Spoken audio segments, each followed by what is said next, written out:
It's time for Side Scrollers with me, Stuttering Craig. You decide when you lose, not other people. And Blabs. I like pickles. And co-hosted by our friends from around the internet. If you like common sense, hit that thumbs up button and of course the subscribe button and join us Monday through Friday live at 11 a.m. Central Time. And now, broadcasting from our homes, it's time for the #1 gaming and entertainment podcast on God's green earth. It's time for Side Scrollers. 5, 4, 3, 2, 1. Oh, welcome on out to Side Scrollers on YouTube.com and Rumble.com and SideScrollers.locals.com. What is going on, everybody? Hey, happy Tuesday to you. I'm Stuttering Craig. Man, do we got a good one today. We are digging deep. We're going autistic today in the best way possible. Great to see everybody. Hello, Blabs. I thought we were always autistic. You know, that is the theme of this show. How autistic are they? Right. It's crazy. But we're going to go super deep today, and I'm very excited for this. Super duper autistic. Like we belong on this little short bus. I'm so canceled. It's okay, Blabs. It wouldn't be the first time that somebody called us short bus. It's all right. Speaking of short bus, look at this guy. It's Razorfist. Let's go. No, I think today I'm Risperdal-fist, actually, now with the autism diagnosis. Oh, no. Was it like one out of every 30 kids is autistic now? It's amazing. I guess. I don't know. Everyone's on the spectrum now. I don't even know. We got a gender spectrum. We got an autism spectrum. We got every kind of spectrum imaginable. Autisms. Yes. Hey, hands up in the chat if you're on the spectrum of something. Let's go. The spectrum of something. Her hand went up. Everybody's hand there. Blab knows. Well, glad you're joining us today, Razor. It is Tuesday, and which means it's Sunglass Tuesday. So Razor. Blabs. Okay. Oh, come on, baby. We're going deep. Let's go. Oh, well, we got the nice green ones today. That's good. I always have the green ones. The other ones make me not able to see my monitors. That's why I'm not going to be able to read today. I'm going to be squinting. I can't really see what's happening What on do the you screen. mean read today? You can never read, Craig. Shut up, Blab. That's a joke. Look at Max coming in and says, I'm not retarded. I'm just Canadian. Oh, no. It's even worse. Even worse. Oh, no. Oh, man. Look, we're going to have a good one. Razor, how are you, man? Congratulations. Yes. Fantastic. Yeah, my gender reassignment is done. We're gold. And I'm sorry for having great tits and correct opinions, ladies and gentlemen. Now that I've transitioned, I think I can say this. Oh, man, you're so It's brave. it's like a mosquito bite. You're so brave. It's crazy. Look at that. Look at him go. Who's the boxer in Punch Out who does the boob popping? Well, let's see. The biggest boobs in Punch Out would definitely be King Hippo, right? King Hippo. No. The one who pops his boobs. Yeah. Is that Piston Honda? Piston Honda, perhaps? Was it No, the Japanese guy? I know Super Macho Man does it. Yeah. Super Macho. He's macho. Boom, boom, boom, boom, boom. That's right. Yes. It's beautiful Good stuff. Soda Popinski. There you go. Camelot in the chat with that King Hippo. Oh yeah. You know it, man. Talk about a game that couldn't be made today. People would be so upset with all the stereotypes in that game. It'd be great. Oh man. Right. Oh my god. I love it. You know, the Japanese guy knows ninjutsu and the Chinese guy is taking your fast food order and it's terrible. It's wonderful. Oh, I'm surprised Mike Tyson didn't come out tap dancing on a pan-fried watermelon or something. Oh wow. Zip, zap, zoobada, zap. Anyway. Yes, it was a product of its time. But once again, you could absolutely make that game today. Just people are too scared to make that game today. But look, but seriously, congratulations. Goes to the Badlands. Out now. Everyone go pick it up. Right? Go. The crowdfunding side of things, but now it's available out there, and the link is in the description. You can actually get it. Yeah, go. It's the monochrome version first, and then next month, literally exactly a month from this launch, so May 17th, we're gonna roll out the color version, which looks amazing. By the way, you guys are gonna dig that too. So Oh, that's great. Well, there's a paperback version as well as a hardcover edition. So yeah, it's got a different cover and everything. So I think it's just as good of a cover as the normal. This is I have a workable version or whatever of the one that the Indiegogo guys are getting. It won't look like this because it won't have the margins. This is just a work print copy, but yeah, the other one has a nice painted cover by Dominus, the guy who did my other books. So perfect. Well, links for those are in the description. Go pick up Ghost of the Badlands right now. Links are down there at arkhavencomics.com, which is good. Well, I'd like to remind everybody, we are live over at rumble.com/side-scrollers. Join us as we continue to grow little by little every single day. We're approaching 7,000 followers. If you're new to Rumble, do us a favor, hit the follow button over there. You also would have known that Razor was going to be on the show today if you'd followed us over on X at x.com/side-scroller-pod. We also have an Instagram account, don't we, Blabs? Yes, so follow us for memes and clips of the show. Otherwise, I don't know, violence and whatever. You can't just give up like that. That's the biggest issue I have with that. Like, if you're going to threaten violence, you got to, like, really What do you mean threaten violence? Right? You got to do something really violent, like move a velvet rope at the Statuary Hall, the Capitol. Cause all of the violence. Walk single file slowly but yes, surely. I will walk in a straight line. Yes, there you go. Which is, I don't know, whatever. Maybe an achievement. What? I've tried with those goggles before, with the drunken goggles. I was gonna say that's hard. I'm like, ugh, but yeah. I'm going to challenge you, Blabs. From now until next week, I want you until Razor comes on. Every day, I want you to pick a new form of violence for people who don't follow us on Instagram. Whatever you want. I don't think that's going to go well. I feel like that will be something YouTube might flag or something. Yeah. Also, as the HR of side scrollers, I say no. Blab's going to fuck you up. Hey, go follow us over on Instagram. Of course, you can follow us over at kickakick.com/side-scrollers. Follow the audio version of the show over on Apple Podcast or Spotify as we continue to climb the charts over there. If you want to listen to the show instead of looking at our faces, you can over on Apple Podcast. Make sure you give us 5 stars and all that good stuff over there as well. And tomorrow's the big day over at sidescrollers.locals.com. As Razor, last week I watched the first Lord of the Rings film, Lord of the Rings, Fellowship of the Ring. And I really enjoyed the first one. So tomorrow I'm going to be watching the Two Towers. Nice. That's my favorite one.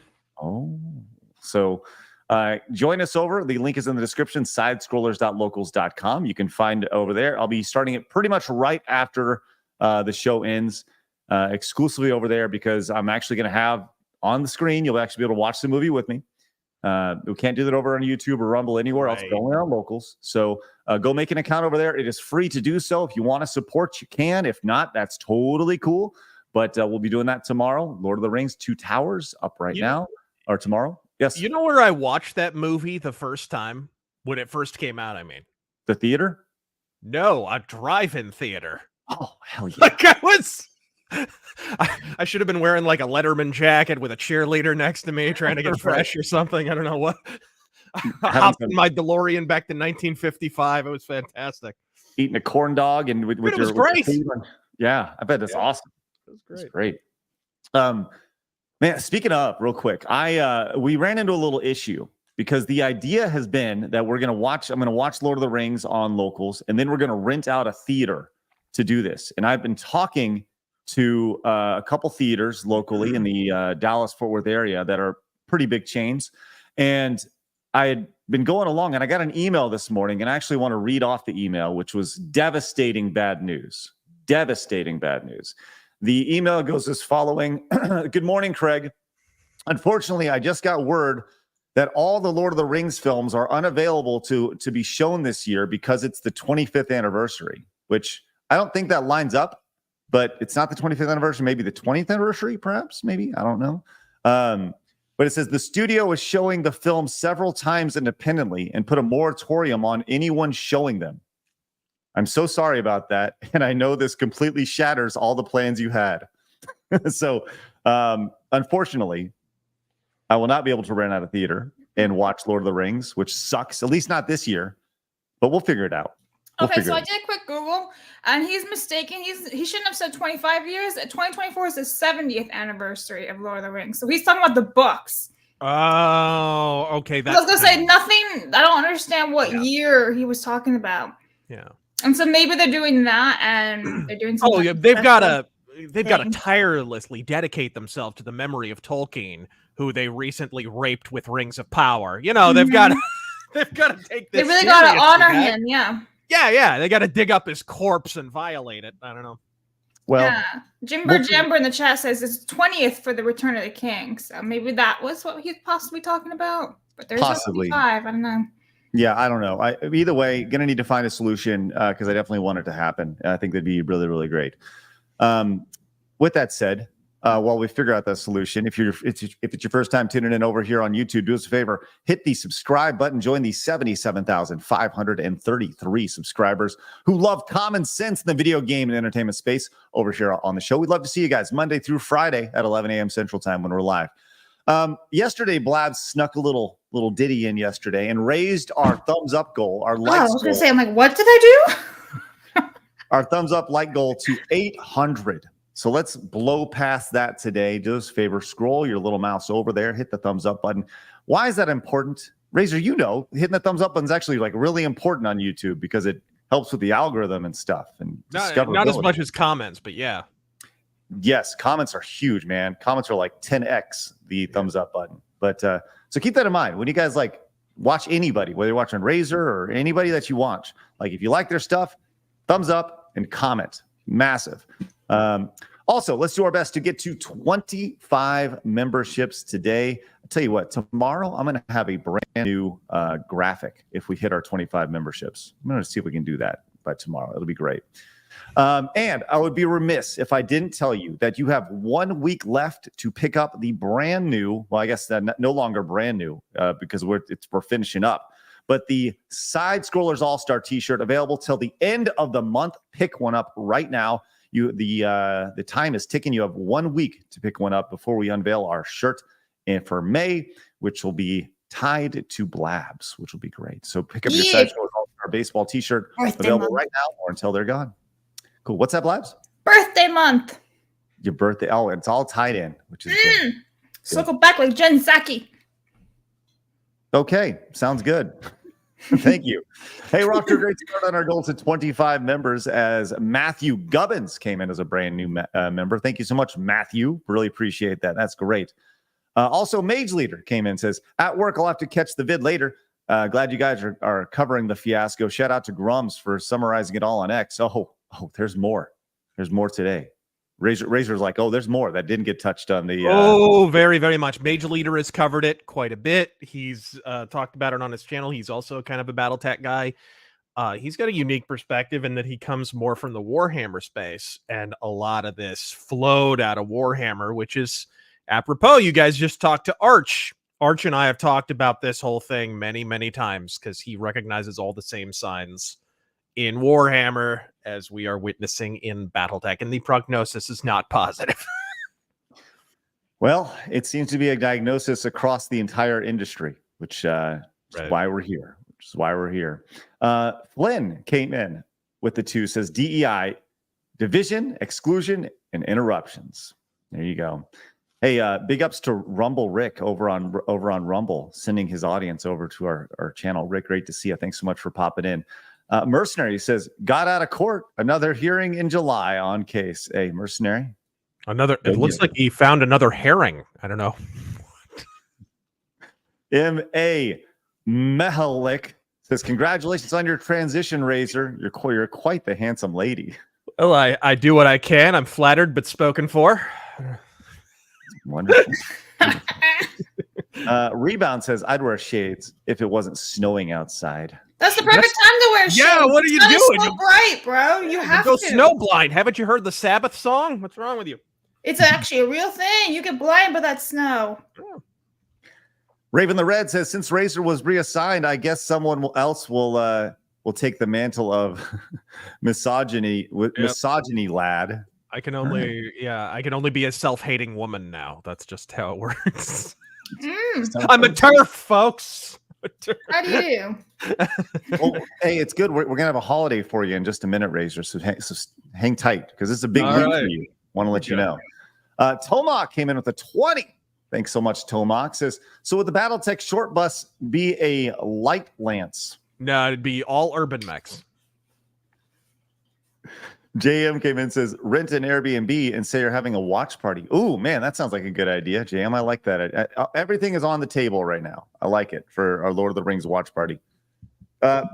Gamer Cool says, I'll give you a thumbs up and a 5. Let's go, Gamer Cool. Hey, appreciate that high five. Let's go. Love that.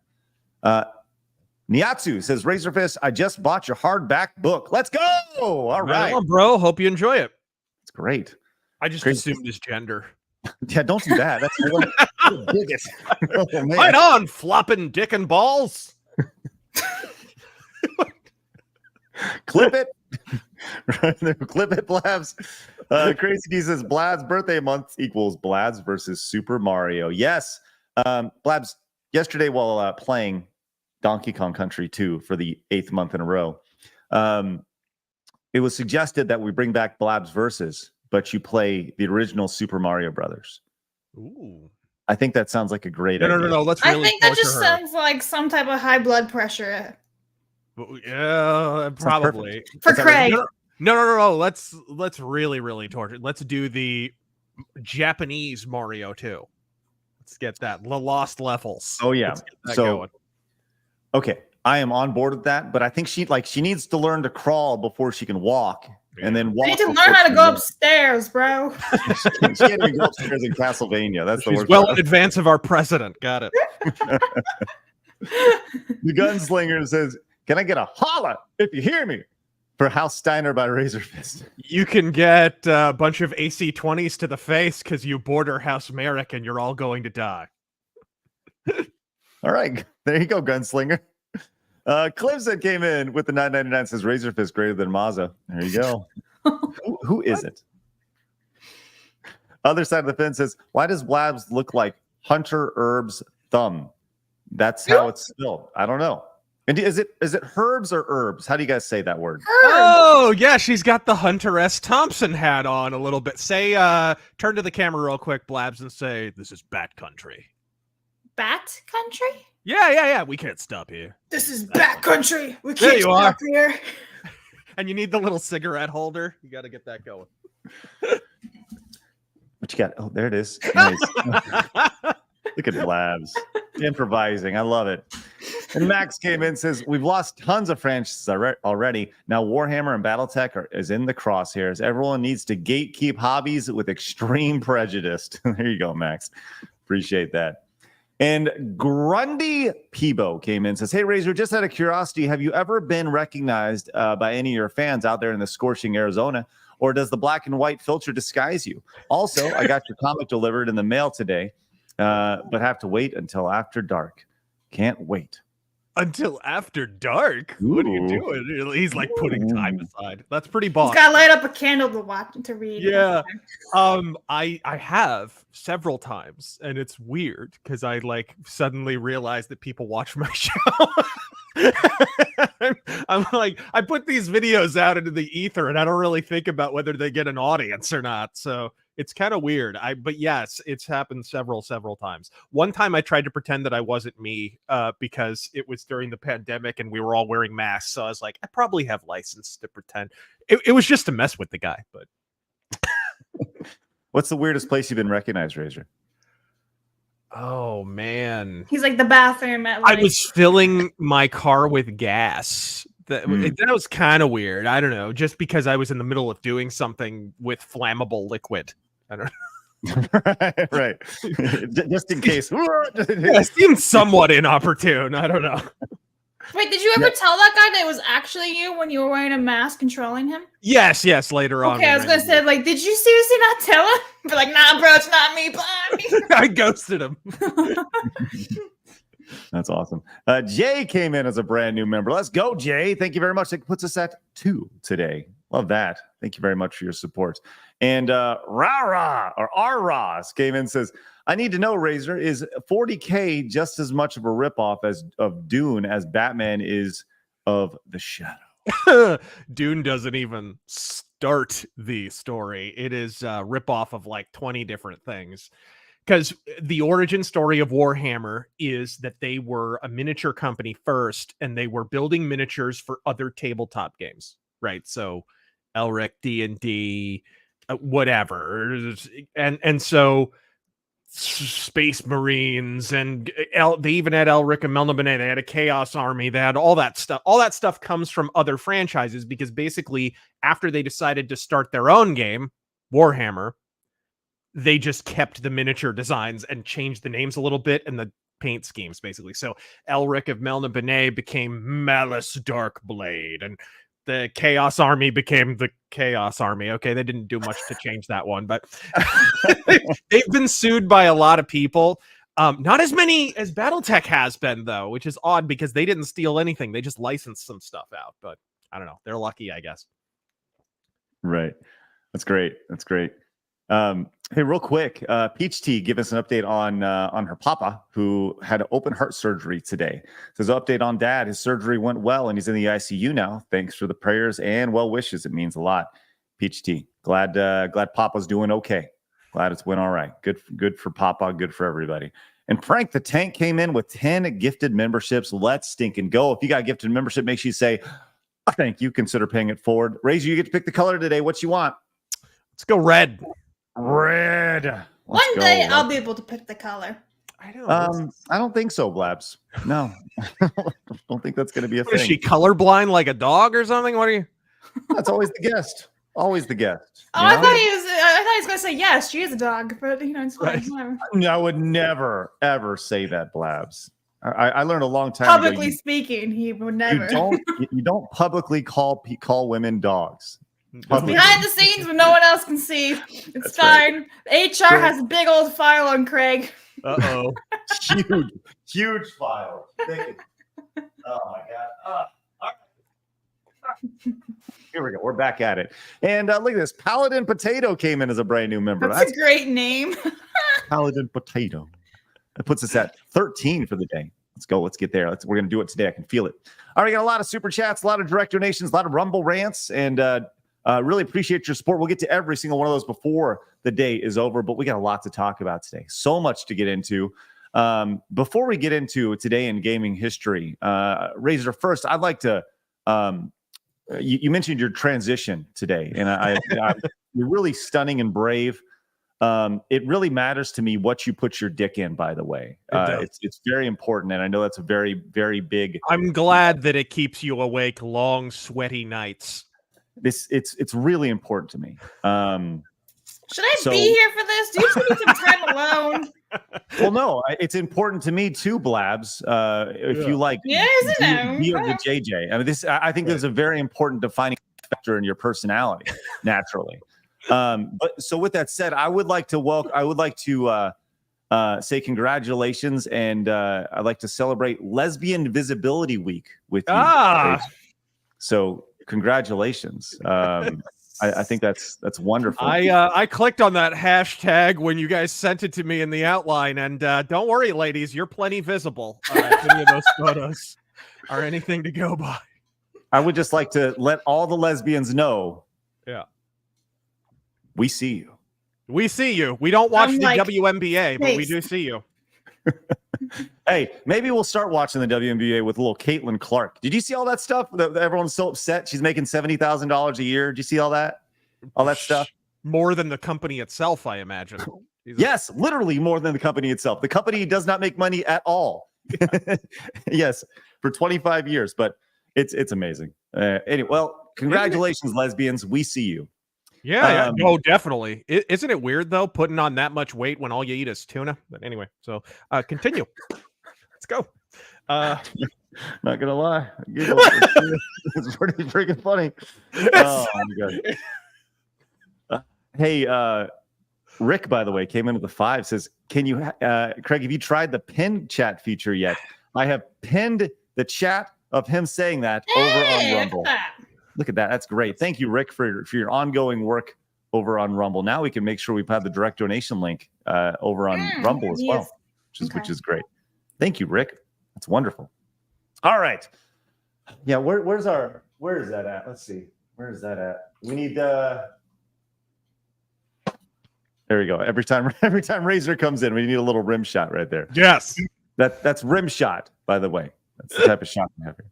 All right, let's get into it. Blabs, what do we have today in gaming history? All right, so today is April 23rd, and that means DuckTales 2 is now 31 years old, releasing back in 1993.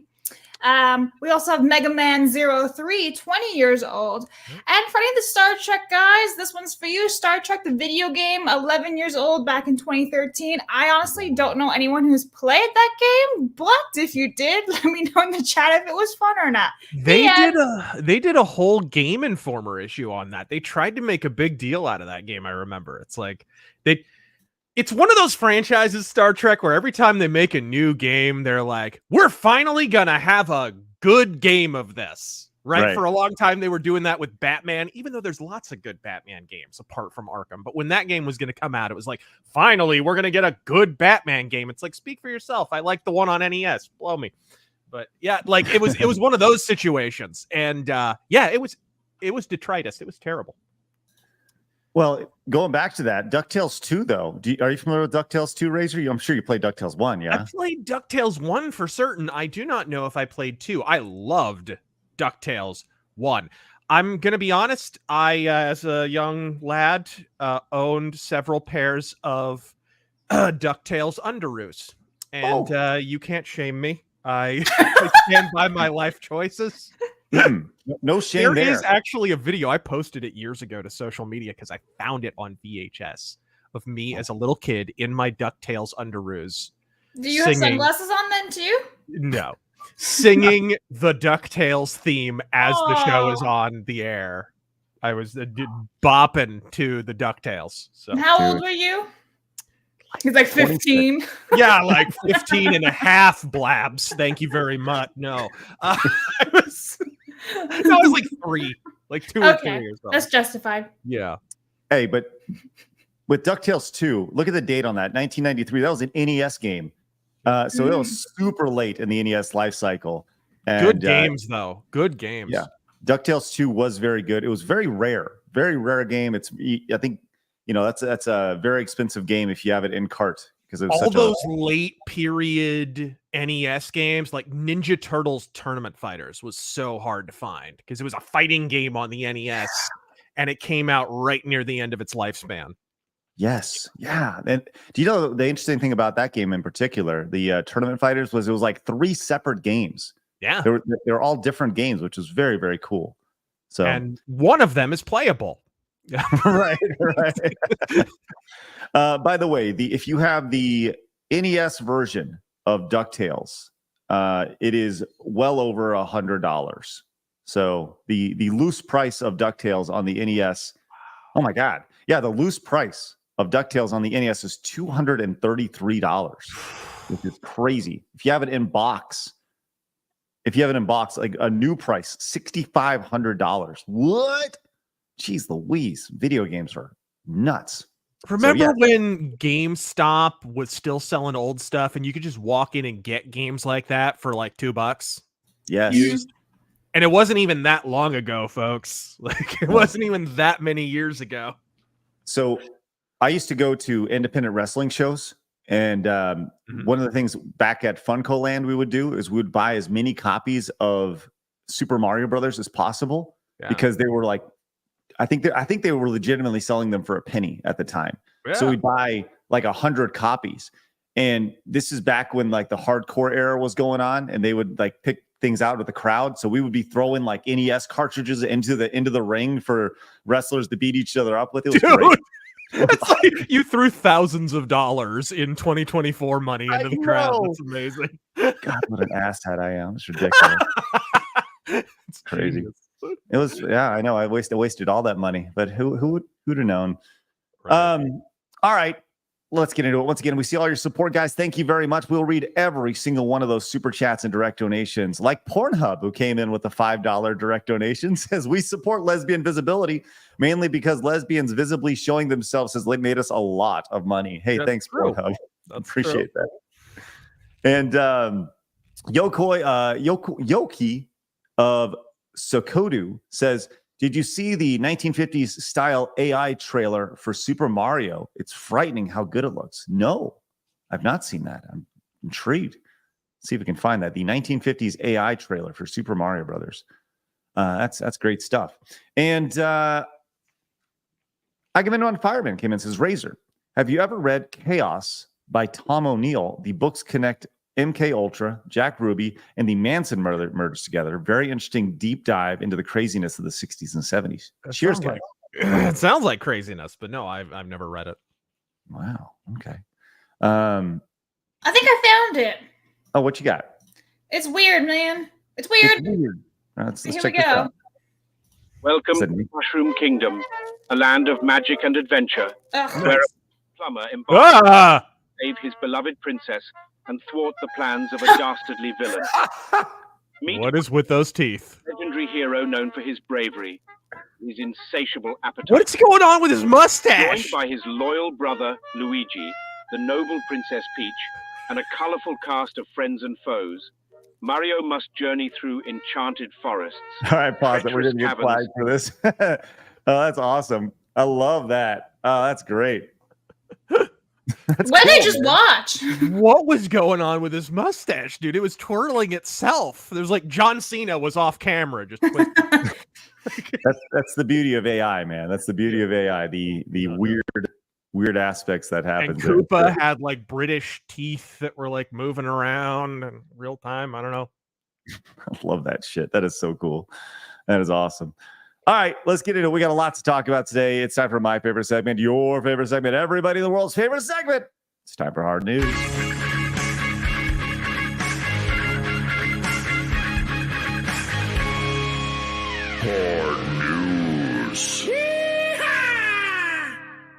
All right, listen, I can't think of anything more hard in the hard news than talking about Sydney Sweeney.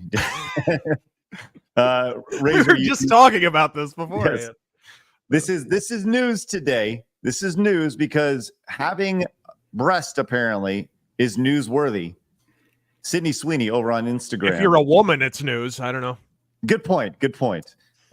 Sydney Sweeney over on Instagram posted this sweater, I guess. This saying, sorry for having great tits. And what's the bottom of it say, Razor, down here? And correct opinions? Is that it? Okay. I don't know. I think I'm going to have to get a closer look at those opinions. Anyway. Yes. Well, here you go. Here's some better look at those opinions for you right there. It's great. I don't even, Blabs, do you have any? Does that offend you at all? No, because people were shitting on her for having boobs. It's like, what is she supposed to do? Chop them off? I don't get it.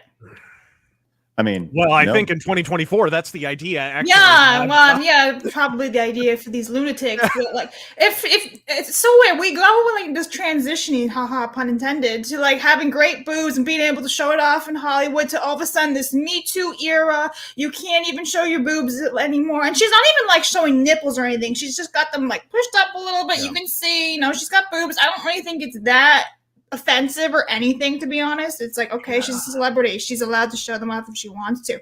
No one's it's funny because these people are bitching, and then there's all these women on OnlyFans like showing off their ass cheeks and everything, and everyone's like, oh, take it, money, but God forbid a celebrity show her boobs. It's like, no, you're fine. It's empowering as long as you're making millions of dollars on the internet bearing them for strangers, I guess. Yeah. Is how So that works. I dig the sweater. Sydney Sweeney. I think it's awesome that we got her as my favorite Spider-Woman. It's a shame she was in that movie, but she was great. It's a shame because I like Julia Carpenter as I don't know why they changed her name or whatever, but it's a shame. She should get her own movie without any of those other retards, and none of the directors or writers either, please. Yeah, just a whole other alternate timeline, basically. Yes, absolutely. Well, we'd like to congratulate Sydney Sweeney on her wonderful assets and big brains. I kind of want to get that sweater now, just to be like, ha, suck it, assholes. Boobs. Dude. Every woman who has decent sized boobs, let's get. Tell me about it, sister. You go, girl. That's right. He's a little snap at it too. There we go. There you are. You got to make the Zorro symbol. It's the Z. You got to do the full Z. Hey, yes, there you go. Do you remember seeing that in Living Color with the Wayans brothers back in the day with their what was it? It was in Living Color. All I remember is the hobo who put a house together with boogers.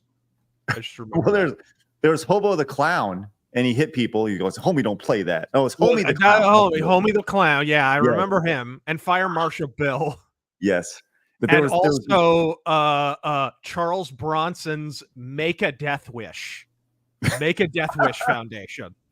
I love that. Because Charles Bronson was still alive at the time, so it was brilliant. Well, the two guys, it was Men on Films. That's right. That's what it was called. Men on Films. And this was the whole idea behind it. They were extremely flamboyant. Here, we'll just watch like 6 seconds of this before we get flagged here. Oh, yes, I remember those. Hello, I'm Blaine Edwards. And I'm Antoine Mayweather. And welcome to Men on Films, the show that looks at movies from a male point of view. What do you think of that, Blabs? What was that one guy's name on the left? Is that Dwayne? Or whatever his name is? I don't remember. It's What's that the guy from My Wife and Kids? No, yes. It's God, I'm blanking on his name. The guy, he's in everything. He's a pretty decent comedian. But yeah. Either way, good stuff. Hey, you wonder, Damon. There you go, chat. Thank you, Damon. Oh no, I was talking about the other guy, David Allen Greer. Oh yeah, I was talking about the bald one. Well, you wonder if In Living Color is going to be making it to their TV via X TV, which is being announced. See that? That was a pretty damn good transition right there. I'm not going to lie. X TV sounds like something that should come on Cinemax after like 2 a.m. Anyone? I agree, but that does not sound great. You wonder if is X a platform that could take off like on a TV? You wonder, because this looks like a dedicated, has a dedicated hub, the ability to search through. I mean, very YouTube-y right here. They obviously have a bigger idea associated with this, which once again you can find article on it. Well, he was teasing. Elon Musk was teasing. We may even have talked about it, about buying YouTube a while back, right? He was like, maybe I'll buy YouTube or whatever. And everybody had a 5-alarm meltdown. And the whole reason he bought Twitter was so he could incorporate it into that multi-platform thing called X, right? Which is why he changed the name, of course. So what it looks like here is he has decided, rather than buying YouTube and using their infrastructure, he's just going to build his own because he's already kind of got it with Twitter. Kind of looks that way. Sounds good. I'm intrigued. I'm definitely intrigued. Hey, look, if we can have an alternative to YouTube, that's a positive.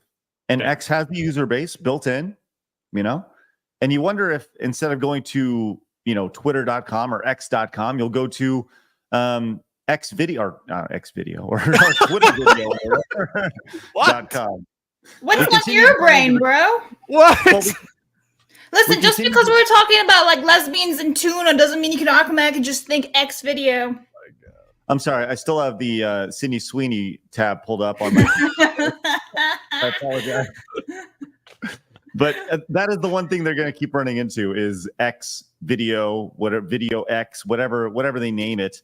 They're going to run into issues like that from a domain perspective. But I'm intrigued. I'm intrigued by the idea for sure. Yeah. More options are better, which is good. Hey, we need to stop down for a second as Lance came in with a $99.99 super chat. Says, can we get Razor to relive his childhood and give us a rendition of the DuckTales theme? Oh my God! DuckTales, woo! Not Captain Tails or Cottontails, but DuckTales. Believe me. Anyway, sorry. That's wonderful. Love that. Oh, that's awesome. Man, look at that. Look at that right there. I apologize. Don't apologize. That's great. Oh, man. It seems like the Trump impression is something that most people can do in some way, shape, or form. Right. I've never tried. Give it a try. Huge. That's all I got. Huge. Okay. I just keep thinking like Joe Pesci. Youths. These youths. Huge. That's all I think of. You just changed the H with a Y. Huge. Huge. Yeah. Huge. Is huge. Sydney Sweeney. Anyway. What? Huge opinions. Yeah. Look at all those opinions. Look at those opinions, right? Sorry. There you go. That's actually Craig's new background on his I know. What? That's Craig's new wallpaper. Right. I moved on from Jake Gyllenhaal's perfect chiseled body to boobs. What? Yeah. Yeah, he was in his Jake phase for a couple of weeks there. Have you listen, Yeah. Razor? Have you seen Jake Gyllenhaal in Roadhouse? Not voluntarily. Dude, are you kidding me? This is like unbelievable, unreal. Oh, Look yeah, at they're remaking Roadhouse. Yeah. No, this is what he looks like. He has a freaking fake body in Roadhouse. It's ridiculous. Just saying. Like, well, every that's man the in big the world. thing. I mean, what do you think Ricky Gervais was mocking when he did the Oscars? And he was like, Yes. nowadays actors, instead of studying acting, just hit up a steroid syringe or whatever. Dude, it happens. And he's not just talking about The Rock, gang. Oh, no. You don't cut that much fat that quickly. Love Christian Bale, but let's not pretend he got that physique naturally in that compressed period of time after looking like a freaking gray alien in that other movie. What was that? The Machinist or something like that? He went from The Machinist, where he looked like a Holocaust victim, to looking like Mr. Universe in Batman. I'll say this. I used to work with some dudes who were convinced that The Rock was natural. And that's what and that's when I knew that they were mentally challenged. Gosh. My favorite. Did you ever see John Cena responding to allegations of doing steroids? No. No. He had the worst answer in the history of humankind. You didn't hear this? He's No. like, I won't say that I've done them, but you can't prove that I have. That's so stupid. It's like, yeah. The Okay. worst answer. Like, he made himself sound more guilty than if he had said yes. Like, This is from 2 months ago. Let's see if I can find this. Oh, this was ages. This is years ago. Okay. Let's see. Yeah. Let's see if I can find a video of it later. By the way, Sydney Sweeney just came in with a $5 direct donation. Hey, thanks, Sydney. Appreciate that. Says, all right, I'll do a collab with y'all for lesbian visibility. Call me Blabs. Remember, if you say no, you're a bigot. No. Yes. I'm a bigot. There you go. And Angry Salt Shaker came in with the $10 direct donation. Says, oh boy, Razor. Razor is about to have Catalyst take a seat. Chris Hansen style. Keep up the good work of all you do. Hashtag free raisin hog. I don't know what those words mean. Free Rossel Hog, I think. Okay, sorry. Rossel Hog is the name of one of the factions in Battletech. Oh, okay. Yeah, well, we're going to get to Battletech. They wanted a name that rolls off the tongue, you know? Yeah. It's perfect right there. Hey, also perfect is Ian coming in with 10 gifted memberships. Ian, thank you so much for your support. Really appreciate it. Blabs, what do you say to Ian? It will. Ew. Razor, can you do a Donald Trump saying ooh woo? Ooh. Whoa. Ian, let's go. Love it. Thank you so much. If you got gifted a membership, make sure you say thank you and consider paying it forward. Thank you very much, Ian. That is spectacular. Puts us today currently sitting at 23 memberships for the day. Our goal 25. All right. Hey, Razor, did you hear the news that Sony has come out with a brand new patent for their games? For a game for PS5?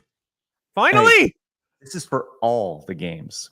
And some would call this journalist mode, as they have patented autoplay game mode. Oh my God. This is the most Sony thing I've ever heard. The mode would allow players to skip over selected gameplay segments of their games. Hey, you know what? I played some Sony exclusives, and I wouldn't mind skipping large sections of those games, to be honest. Like the games themselves, maybe. I don't know. Jesus. Isn't this just a great example? We talk about how much games have changed, the experience of playing games, and the idea that you're now, and you know, you think of like a lot of first-party Sony games have that big, deep story element to it when they come to single-player experiences, and really all you're doing is moving from point A to point B in order to get to the next cutscene, right? Yeah. So why even have the gameplay part? Why don't we just watch the cutscenes? Yeah. Oh, years ago when I was I never got around to it because it took us so long to get through the game. Because I had to do a piecemeal, but I was going to review Metal Gear Solid 4 years ago. And as we're sitting there watching cutscene, because you remember that game was split into like, I forget how many chapters, 15 chapters or something like that. And every chapter opened up with a cutscene that was like 20 to 30 minutes long. The opening of the game was almost an hour. The ending of the game was almost an hour long cutscene, or over an hour long cutscene, something like that. It was like a movie in and of itself. And then you'd play the game for a little while, and I was just crunching the numbers, realizing, hey, the gameplay segments are going by really fast. Me and Taryn Gell, my editor, sat down with like a calculator, and we were like, okay, so 30-minute cutscene, freaking 15 minutes of gameplay. Okay, how much is... And we figured it up finally. It's like a 60-40 cutscene to gameplay ratio in Metal Gear Solid 4. Insanity. The most self-indulgent piece of shit I've ever seen in my life. And, you know, well, I think that's where we're at with a lot of these. The technology is there to where a lot of people in this industry, they're okay. I'm going to say it. Some are failed movie producers, or they have failed movie scripts. I think that's one of the things that you see. So like, well, we're going to turn to another medium, and have people, you know, make this instead. And they want to create these movies and games, and that's what we're seeing here. So, you know, the game is secondary to everything. So it's nuts. Hey, Palette and Potato, thank you so much for those 5 gifted memberships. That's spectacular. I love your little avatar there as well. I think that's the Yeti from Rudolph the Red-Nosed Reindeer. Yes. Let's go, At least it's not the Yeti from WCW. Yes. No. Although Palette and Potato, you should definitely change your avatar to be the Yeti from WCW. Sorry, you didn't say that correctly, Craig. It's Yeti, the Yeti, the Yeti. There you are. Love it. Fantastic. All right. Okay, we got a lot to dig into today, and we're about to. But first, where is that? I want to make sure we get to. No, we're not going to get to that. I was going to say we're going to play the game. I wanted to play a game with you today called "Who's the Biggest Asshole?" And that was going to be the Alec Baldwin theme. Where like, did you see that video? I did. I'm just saying, like, what are your thoughts on that? First and foremost, I think the woman's brave to be holding a camera in front of Alec Baldwin. I'll start there. I don't know. Where was he at? Starbucks? Yeah, some coffee shop. Yeah. But I'll say this.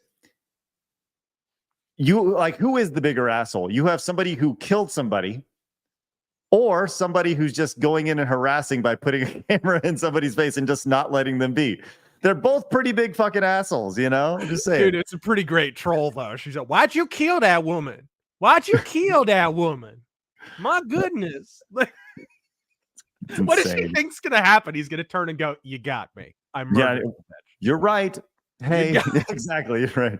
Sorry, I pulled the trigger and traumatized my life and her and killed her. And you know, yes, it's really, really rough. His takes on January 6th have aged well, considering he has the same body count as January 6th now. Like, oof. It's wild. Yikes. All right. Apparently that movie is still coming out, by the way. That's the most amazing thing about it, is that they pushed forward with it. Like, I can't believe that. Rust, is that what it's called? And it's been years. Like, it's taken forever to come out. I guess they shot the movie, reloaded the camera, and then shot it again. I don't know. Anyway. Jesus. Hey, the tech came in with the $5 direct donation. Very, very nice. Saying, I want to make sure. Yes, Vit came in with this first over with a super chat. Says, "Hi, I love your podcast. Also, Razor, your opinion on the Panther mech and also the Urban Mech LAM fiasco." The Panther's great, dude. It's one of my favorite light mechs. It's got a big old PPC on it. But yeah, I've always you're right. I've always dug the Panther for a light mech. You can do a lot worse. And the Urban Mech LAM fiasco. So we're probably going to get into some of this, but Catalyst, the guys who are the current licensees of Battletech, are obviously hurting for cash because of all this blowback from just their behavior on social media and with their community. And so basically they rushed out this Urban Mech land air. It's like it can fly. It's an Urban Mech that can fly. It's not canon. You can't play it on the table. It's not even legal, but they rushed it out there because Urban Mech is a meme. They wanted to make quick cash. It says to me they have cash flow problems. That's what it says to me. They're running out of money. So it was a quick way to kind of cash in. Sad. Okay. Well, we're going to dig into many such cases. We're going to get into Mech Warrior very, very shortly. But I do want to say Vitek also followed up with the $5 direct donation. Says, forgot YouTube takes 30% of your super chat. So here's a little extra besides my super chat. Hey, thank you very much. That direct donation link is a great way to go. Your money goes further and supports us further, which is great.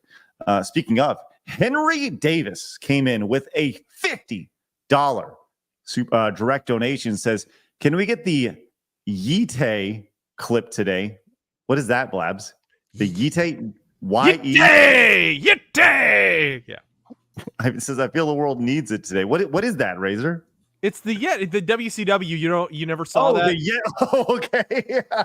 The Yeti comes in. I forget who it was. It was one of the members of Raven's flock. Anyways, he came in wrapped up like a mummy, which somehow is a Yeti. I don't know what that, but his name was the Yeti. And he ran in and he hugged, was it Hulk Hogan? And he just looks like it looks like he's fucking him in the butt, folks. That's what it looks like. It looks like he's banging him in the butthole. And it's wild. Well, let's see. I got it pulled up. Let's see what we got here real fast. Let's see. Here we go. Let's see what we got here. And we're probably going to get flagged from WWE right here for this. But let's check this out. Yes. White-fingered tiger! He wonders No, this is his debut. Okay. Sorry. Yes, this is that was the debut right there. Yeah. So the Yeti humping Hulk Hogan is what you want. Let me see if I can find it. Yeti Hulk Hogan. Here we go. Oh dear. Oh God. Man, look at this. Oh heavens. Oh yeah, we got him. Here we go. The Yeti! And the Yeti!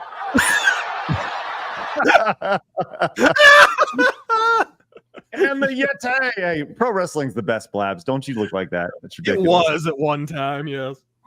Hey, there you go, Henry. Thank you very much for that. That is excellent. And Kratos El Gretos came in with the $69 direct donation. Says, I only $69 for Craig's completely unhealthy infatuation with Sydney Sweeney's utterly titillating personality. Yeah. The pendulum of society is swinging back and it's pivoting on her massive mommy milkers. Jake Gyllenhaal's perfect man bod can ride the bench. Let's go. Hey, Kratos, thank you so much for that with the $69. Show me them 69s in the chat, please. Would greatly appreciate that. You really got to word that better. I'm just saying. What's that? Well, you just said. Yeti? No. Let's move on. Let's move on. Blabs, did you want to look at this Tales of the Shire thing? Yeah, I want you to react to it. Can we do it tomorrow? Oh, yeah, because he's doing the Lord of the Rings thing. Yeah. Let's do it tomorrow. Only if you promise you'll actually do it tomorrow. Otherwise, I'll be very mad at you.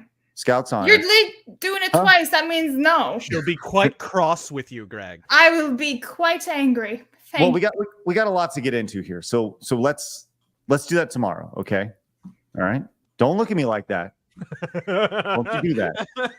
It's not that. Let me get Kratos and Henry on the wall real quick. That's right. You turn your back on me, Craig.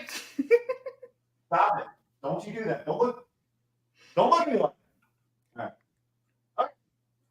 He's like I'm a dog. See, he treats me like a dog. Oh, boop, boop, boop. One of these days, he's gonna get a little clicker. You know, like good dog. Wait, the spray water spray you in the nose. you ever see that when the people? Right. Well, I had to train Cicero that way when he was a little puppy. Every now and then, yeah. Did you spray him? It's how I had to leash train him because he did not want to go on walks. It's crazy. You would think it would be the opposite, but I would literally have to drag him on his leash. He wouldn't move. He wouldn't move. And we're talking when he's a little ball of fluff. He's just a little baby. Well, I used to have to pull our little pups on leashes as well. They didn't understand. You gotta teach them. You gotta educate them. They didn't get it. All right. Let's get into this Battletech stuff. Okay. Oh, yes. Now, anytime we go and we do the autistic deep dive into Battletech or any sort of subject like we did with Warhammer recently with Arch, my job is to be the person who knows nothing about it. Okay. So let's start here, Razor. Well, you don't have any history with all the years in gaming? No history with Mech Warrior or any of the Battletech games? Very little. Yeah. Very little. So let's start there. Give everybody who, if it's their first time ever hearing about this, what is Battletech? Yeah, Battletech is Mech Warrior, first off, because most gamers, people who are watching this are probably more so gamers. They're probably more familiar with the Mech Warrior series. Mech Warrior 2 is like the reason we have graphics cards on PCs today. Like it was a huge hit back in the day. So yeah, Battletech is Mech Warrior. Mech Warrior is Battletech. Battletech is just a futuristic sci-fi series, basically Game of Thrones before Game of Thrones and set in space. All these rival houses vying for position, fighting against each other. And the primary vehicle of that conflict is giant stompy robots that are piloted by people. It's kind of an Americanized, almost mecha anime in a way. It's unique. It's not like Japanese mecha where they're wielding swords and like sliding around on roller skates and whatnot. Like it's not like that. So it's really kind of this galactic super conflict with just giant robots on top. Okay. And how long has Mech Warrior existed? Mech Warrior since about the late 80s. It was the name of the original game is a miniature war game, much like Warhammer, which is why they have a lot of the same problems right now, the franchises.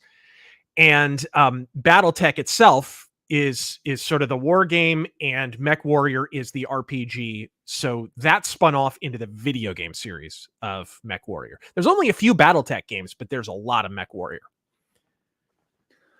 Okay, so it's seen 30, 35 plus years of success, right? And it was huge at one time. Like it was bigger than Warhammer at one time. Huge. Right. And had a Saturday morning cartoon even. Oh, wow. Yeah. Wow. When was that? Mid-90s. It's great. You can watch the whole thing on YouTube. It was fantastic. It's surprisingly adult. Okay. So it's been around a long time, seen a lot of success. Who would you say the general demographic is for Mech Warrior? Aging 40-something gray beards. Like that's most of the demographic. There have been like more younger gamers rather coming into the hobby over the last several years because of video games. There were recent video games released in 2018. There was the Battletech game by Harebrained Schemes. Of course, there's Mech Warrior Online, but we don't talk about that one. And Mech Warrior 5 came out more recently. So that kind of has led to an influx of new people into the hobby, but there's also a slightly more insidious component to it where as Warhammer was wokeified over the past 6-7 years, there's a board on Reddit called r sig Marxism.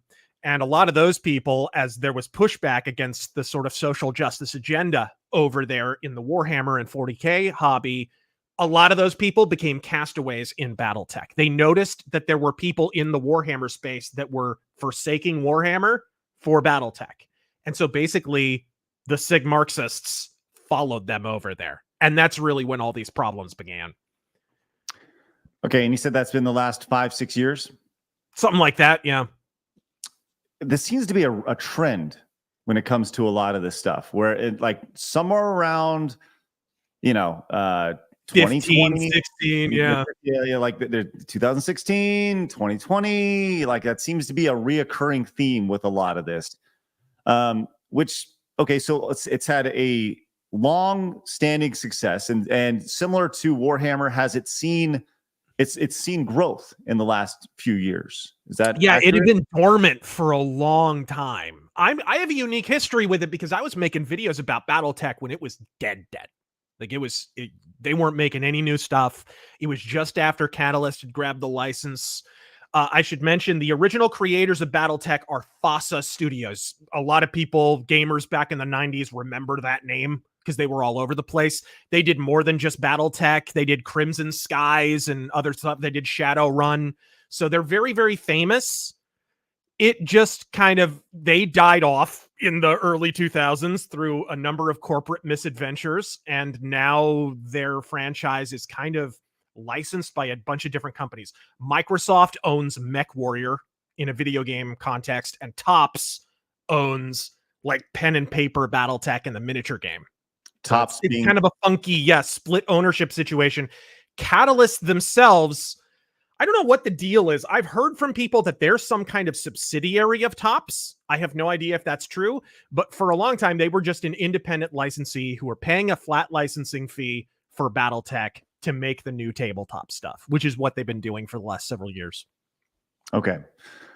So fast forward to recently, and there's this X thread from Grummz, which he credits you as a big part of this. But let's go and start here. A few years ago, it says they turned Mech Warrior gay. Yesterday, Battletech publisher Catalyst community managers freak out and mass block many Battletech fans, including Drive-Thru RPG creator and the Otter Pops, in blind rage.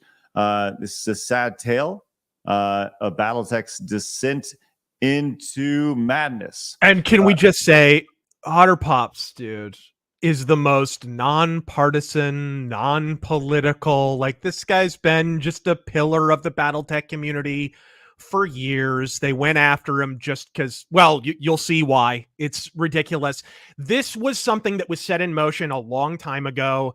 They had a list of people. They were checking it twice. They were getting ready basically for a clampdown on the Battletech community ideologically. The one thing that I'm not clear on is if this comes from the people who own Battletech itself, Topps, because they're a bit woke as corporations go, or if it's coming purely from Catalyst. My gut says little a column A, little a column B, because there's some real shrieking douchebags over at Catalyst, and no mistake. When you say Topps, we're talking about this is the baseball card company. Yep, they're the ones who own the sort of physical merchandising rights of Battletech. Okay. And you mentioned Otter Pops. He or they no longer, is it he, I guess, Otter Pops? His account no longer exists. He's been shunned off of X, or he deleted his entire account based off of that may just be a faulty tag, because I've seen him post in the last several days, unless he deleted his account in the interim. But that may just be he may have just tagged that incorrectly. Okay. Yeah. Well, it says this is a sad tale of Battletech's descent into madness, firing conservative authors, defending violent woke contributors, defending doxing contractors, hostile takeover of the Battletech subreddit, takeover of the demo team Discord, woke community manager running amok. So let's start here real quick. Everyone knows what a subreddit is, right? But the demo team this is what exactly is the demo team in Demo Battletech? team is like, well, for a tabletop game, it's sort of people who maybe own a gaming store or a card store or something like that, or maybe people who run their own local gaming group. This is important because the demo team is a crucial junction point between the people who make Battletech and the Battletech community, because they're getting to sort of iterate on the current tabletop rules, kind of suggest rule changes, and they really are largely culled from the Battletech community itself. These are not necessarily people on the Catalyst payroll, and they had an official Discord for that demo team, and those people are from all different walks of life, right? Some of those people reached out to me when a lot of this started to happen really, really early on before it really blew up. And some of their horror stories were, I mean, just, this was a long time in the making, really, this sort of WWE heel turn that Catalyst are pulling. Let's continue here. Grummz continues. Once again, a lot of this thread stems from research that you put together. Yeah, I did 2 different videos on this, and when the initial thing that's referenced, firing conservative authors, they're referring to Blaine Lee Pardo, who was he's been on my show several times. After he was fired, I not only talked about his firing in a video called It's Time to Gatekeep the Gatekeepers, and then I had a live stream where we talked with Blaine Pardo right after he was fired and discussed what exactly led up to it, how he was kind of rebounding. Now he's more successful than ever. He's making more money than ever. Like, he's way better off than being just a slave of Catalyst. But it was still nevertheless kind of a comedy of errors that led to his removal. It's just ridiculous when you get into this stuff. All right, continues here with Grummz. Says the controversies in Battletech were reignited when emails with Catalyst Labs customer support were leaked. I spoke to community members who said that former Battletech author and demo team member Robin, who also goes by Valk, had been threatening people for the past year, including gun violence, and by doxing a community member by posting a Google map of their home. It's crucial that I want to point this out because I didn't see this mentioned. This would have been something I would have talked about. Grummz and I were going to hook up and talk about this stuff, but I've been so busy with Ghost of the Badlands, we didn't get around to it. But the server in which those people were doxed had people like Mike Stackpole, who's a famous author of Battletech and Star Wars and a bunch of stuff. He was in that server. And some of them were egging them on, right? Russell Zimmerman, people who are involved, official employees of Catalyst, were not only in this server where fans of Battletech were being doxxed over their politics by this violent trans lunatic, but some of them were egging it on. Russell Zimmerman in particular was responding to Valk in real time and encouraging them in their doxing attempts. I want to let you know, I reached out to Grummz just now. I just sent him the link. So if he wants to hop on, just kind of further it on. Are you cool with that, Razor? Yeah, I recommend you reach out to Blaine Pardo at some point too and talk to him, because his story of getting fired is ridiculous, utterly absurd. Well, let's continue here with this thread. It says the email was sent by someone. Oh, sorry. One more thing before we move on. That Discord where the doxing was taking place, it was called Star League. The Star League Discord. It self-deletes every single post after 12 hours, which is not suspicious at all, by the way. It automatically deletes everything. So we only know the stuff that was left up long enough for people in that Discord to actually screenshot it, because they were covering their tracks. And then a bunch of that stuff was deleted after people like me and mage leaders started reporting on this. All that stuff went away. So, okay, interesting. Continuing on here, says the email was sent by someone concerned with his behavior. Catalyst community managers responded by immediately mass blocking anyone who talked about it and anyone remotely related to them in a guilt by association purge. No one has any idea why Catalyst initiated the purge, but it wasn't their first, and it hit many innocent non-participants like Otterpops. Yep. Otterpops immediately withdrew all his support for Battletech, including over 160 podcast and game design material. So he just pulled all of everything talking about it offline? He had briefly quit the internet, essentially. He quit the franchise. He was just despondent. I mean, this is a guy who has dedicated himself for years to Battletech.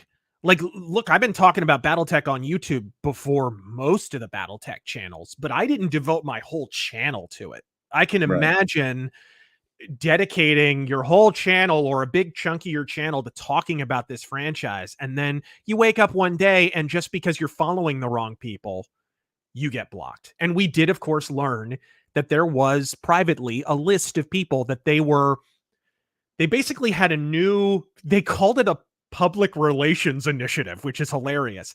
And whenever they launched this new PR, which was essentially just omnipresent wokeness, they planned ahead of time to block a bunch of people who were identified with Battletech and they knew wouldn't fall in line. And apparently this guy was one of them. It was a little bit delayed in his case, but when they rolled this out initially, I was blocked, Mage Leader was blocked, a bunch of people, and I never interact with their account really.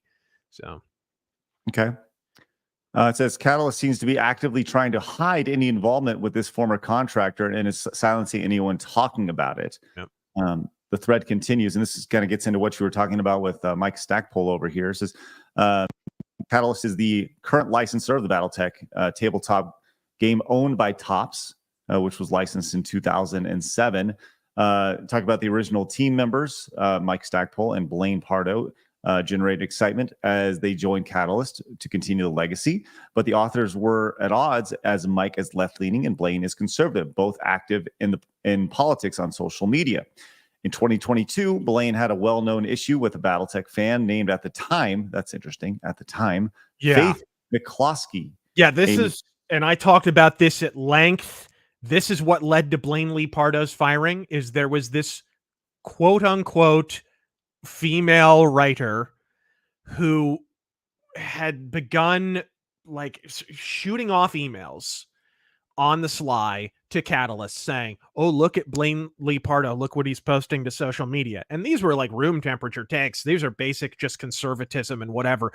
But this Faith McCloskey was claiming that Blaine Pardo was a neo-Confederate, that he wanted to put black people in chains and he was a neo-Nazi and all of this stuff. And they kept shooting it over there. And then they claimed a bunch of harassment from Blaine Pardo, which was, you look at those threads and there was no harassment ever took place, right? Well, this person was so dogged and so they were essentially stalking Blaine Pardo. And they were using dupe accounts and such. And so he hires a private investigator to find out what's going on with this person, because it was really, really intense.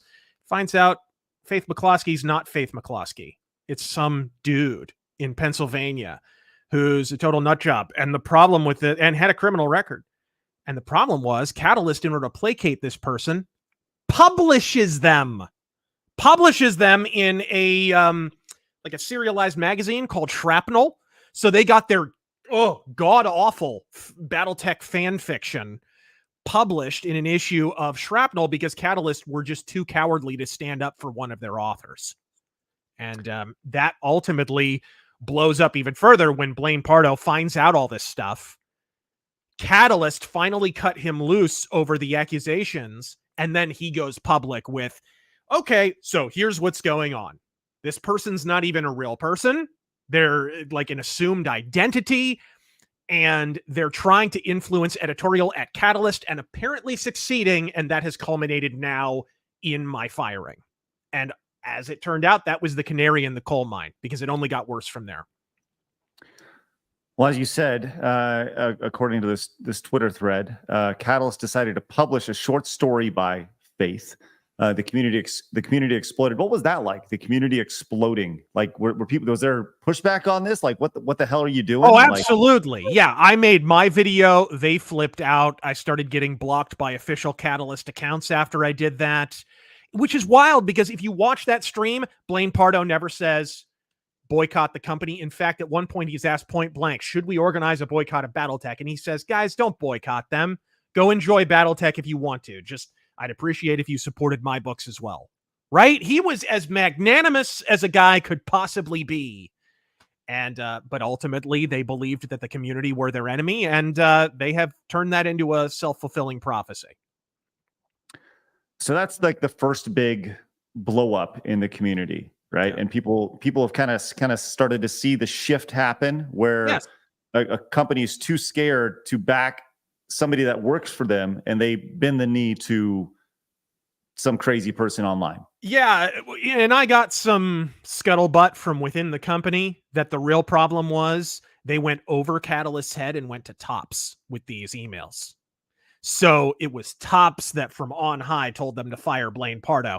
Now, I'm somewhat incredulous about that given their subsequent behavior. Like, they've only gotten worse in the intervening period. So were they really having their arm twisted, or are there just a bunch of world-rending wokesters in that company, as we can clearly see from many of their Twitter feeds? I mean, they have, for all their talk of Blaine Pardo being fired because we want to distance ourselves from his conduct on social media, there are open and avowed communists who work for Battletech and Catalyst right now, who are still gainfully employed.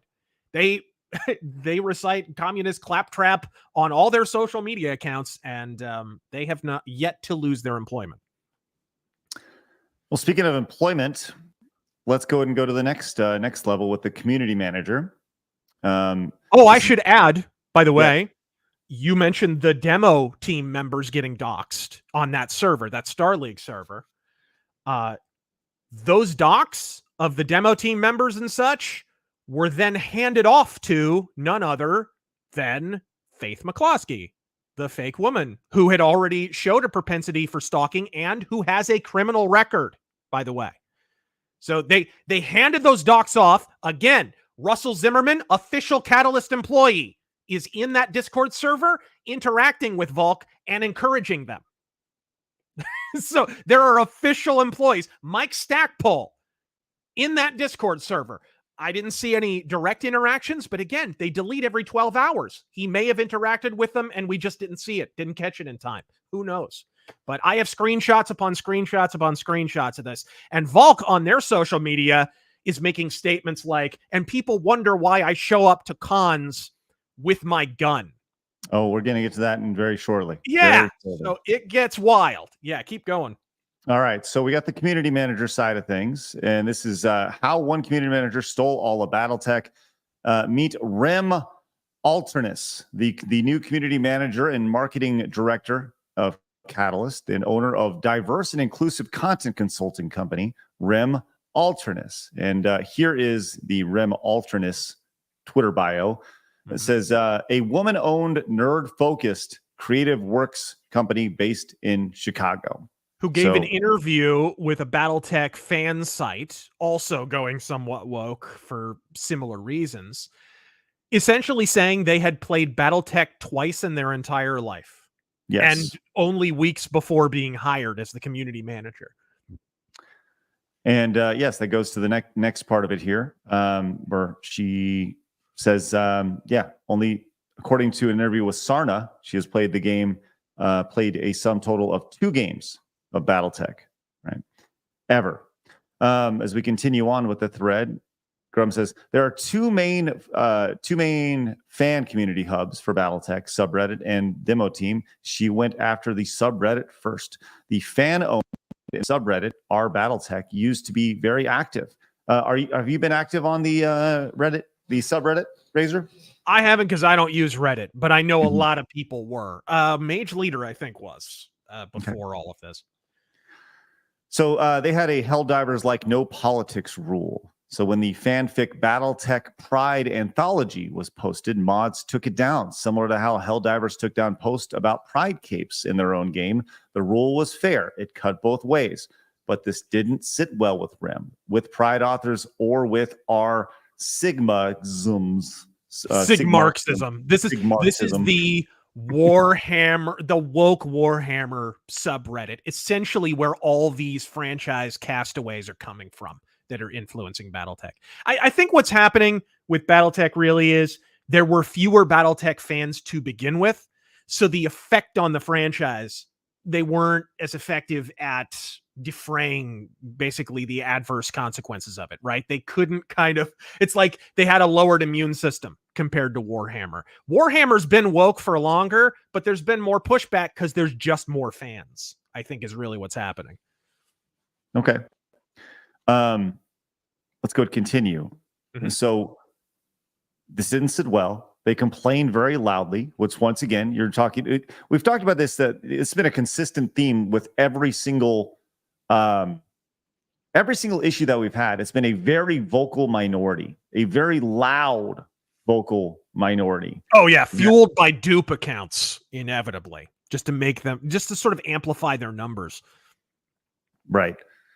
So Rim with Catalyst started a new quote unquote official subreddit and started to officially promote the Pride Anthology. Do you recall this Pride Anthology thing happening last year?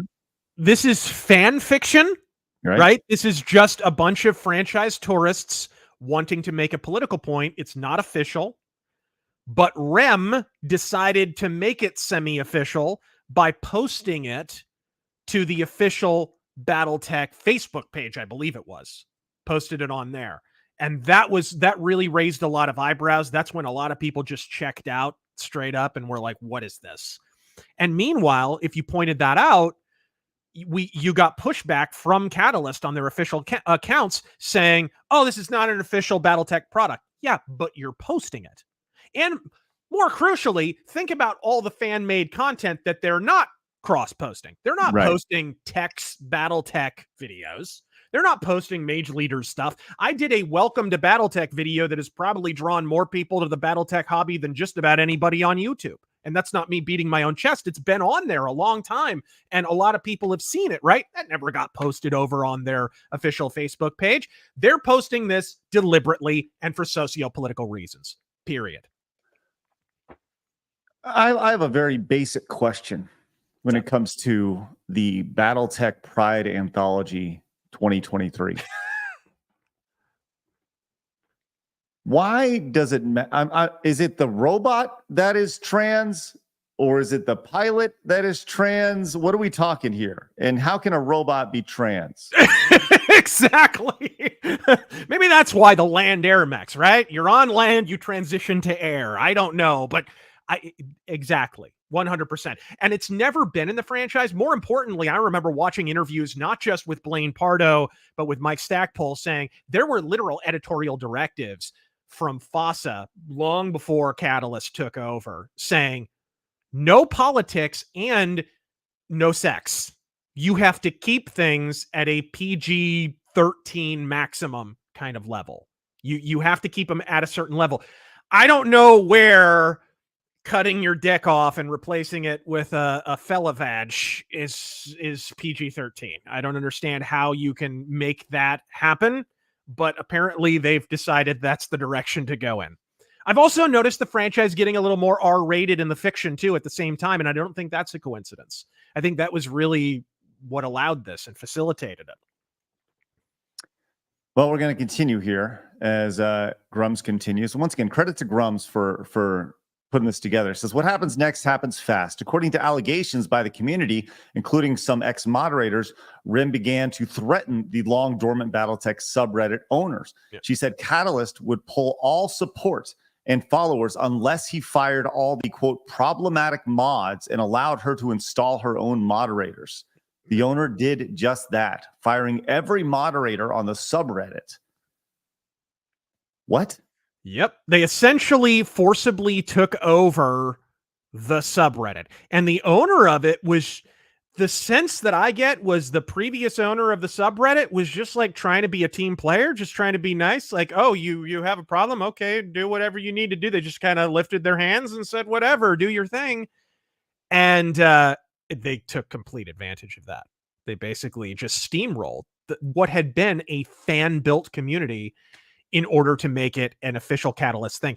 And Rem tried to spin this as, well, Battletech didn't have an official subreddit. So I said, well, if you want an official subreddit, then we'll make one. Well, of course, they're selling that as we made one. No, you didn't. Somebody else made it, and you took it over forcibly. It's ridiculous. You could have made an official Catalyst Battletech. No, you wanted to take it over. And the only reason to take it over is because you wanted to silence the people who were there to begin with. There's no other reason to do that. Why couldn't they just said no? I think, like I said, I think they were being a team player. The users, I think, felt differently. But I think the person made the mistake of assuming that they had good intentions. That's the sense that I get from that situation. We'll continue. A new fleet of left-leaning mods were brought in, all members of, wow. So they were all members of R Socialism and R Sig Marxism. Every single one. Wow. And Catalyst official rules were imposed on the fan-made community. No politics was enforced, only in one direction, favoring the left. Yep. Anything on the right was removed. This kind of echoes what Arch was saying a couple days ago with Warhammer, where he was talking about how everything is politics unless it's my politics, right? And when it's my politics, it's not politics at all. Why would you even assume that? But yeah, and they'll mock the old, oh, comics were never political, Battletech was never political, that meme, right? And of course, it's hilarious because meanwhile, you've got these kind of dictums that are out there. No politics in Battletech. Dude, that's a Mozart symphony to my ears. Please, no politics in Battletech. But of course, it's only enforced in one direction. So Rim then closed the official subreddit, and Catalyst took over running the former fan-based endeavor. Leftist posts began flooding in. Soon after, the traffic plummeted. The new socialist-run Battletech subreddit became a ghost of its former self. So this was more or less rejected by the vast majority of people who were like, I don't want to deal with this bullshit, and they left. Because Battletech has been apolitical. I mean, probably the defining facet of the Battletech franchise is that it has its own internal political framework. It does. Real-world politics poison this setting because it already has a richer political sensibility that is self-contained. You don't need to validate trans rights or communism or any modern cause célèbre because you have sort of semi-historical analogs that already exist in the world and have their own self-contained logic. They're attempting to have the real world intrude on this escapism. And we've heard this song and dance again and again and again. They continue. But there was one more group that needed to be controlled, the prolific fan group called the Demo Team. We talked about the Demo Team earlier. And then once again, you said this more or less sounds like it's like store owners who get like a glimpse of what's coming, or like retailers, they get a glimpse of like beta testers. Retailers, people who run game groups, that kind of thing. And of course, because it's so open, it was also open to ideologues coming in. And it should be mentioned, we mentioned Volk earlier. Volk, when all of this drama went down, hadn't even been a Demo Team member for a full year yet. This was a brand new member of the Demo Team. And they were now imposing their will, doxing people, canceling people, calling them problematic. I mean, this is when Arch says they want to just take over your hobby. This was like, oh my gosh, an encapsulatory example of that phenomenon.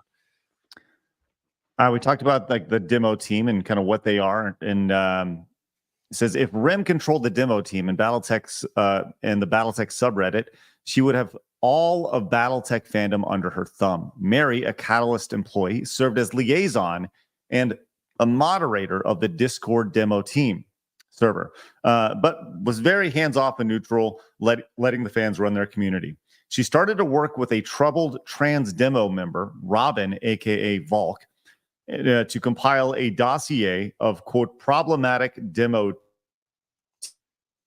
Team members. You just mentioned this. Were you around for that?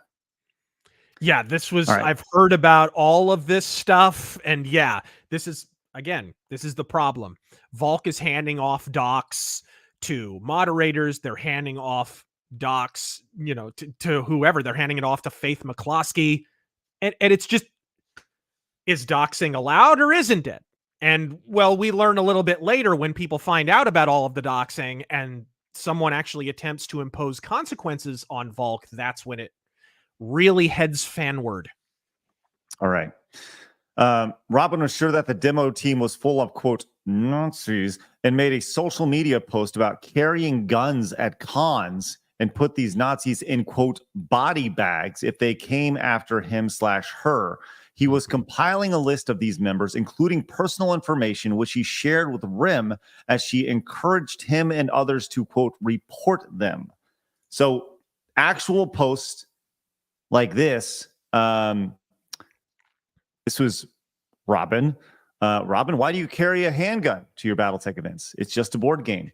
Because there's nothing motherfuckers like this running around the community. That's why. And if they try to hurt me, my girlfriend, or my players, I'm sending them home in a goddamn body bag, period. Yep. And this is allowed? It's not only allowed, there's official Catalyst employees interacting with and encouraging this person. And again, a demo team member for less than a year. Like most of the demo team has far more tenure than this person. Well, let's ask about that. How long? Like, what's the average demo team? Like, are we talking people who have been demo team members for 5 years? More than a 10 years? year? Yeah, years for sure. Catalyst has only had the license for what? I'm not sure exactly what year, but it's got to be coming up on 20 years, something like that. You know, they're really a post-millennium kind of concern. So, but yeah, the demo team members themselves have been around for a long, long time. Volk was a newcomer. Well, there were some consequences to that. As it says, after Volk posted the weapons threat, Mary removed him from the demo team. So it looks like there was a little bit of consequence saying, hey, you can't do that.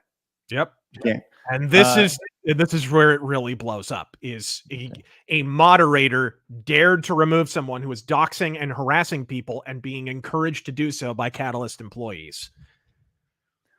This was when Rim stepped in. She had Mary fired from Catalyst, and using the dossier did a purge of the demo team. Yep. Not just the demo team, just prior, as Mage Leader, once again in the chat, was posting his video about the situation. Rim and her community team did a mass block of Mage Leader, Razorfist, and any associated followers or anyone who complained about the demo team situation. So you and Mage Leader were definitely impacted by just saying, like, yo, what the fuck? Yep. And that sounds like pretty much what you were doing. Like, yo, what the fuck? Like, it's more or less.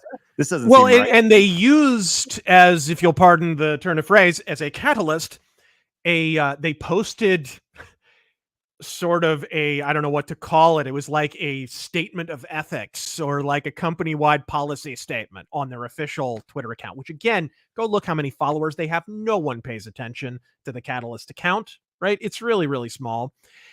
And you read that statement and it could be taken to mean almost anything. It was no politics in Battletech, but of course we don't know that they do that. We know that they do the exact opposite. As long as you're a leftist, you're allowed to have politics in Battletech. And then the one that really got everyone's goat was playing Battletech is a privilege.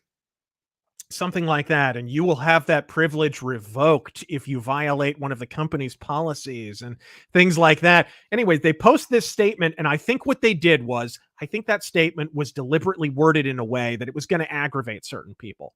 And so they used as pretext that statement and some of the replies to it as an excuse to mass block a bunch of people that they already had a great big list of. I'm convinced that's probably sort of the play there. And I did have it on good authority from people, both in the demo team and current people who work at Catalyst, that was essentially what happened. That basically they knew that they wanted a new PR initiative and that most of these people were probably already on a list. So you are Which is why, by the way, when I posted, I did quote tweet. It was probably the first time I had ever quote tweeted Catalyst. And I quote tweeted kind of pointing it out.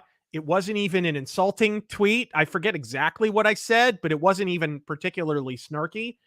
I was immediately blocked.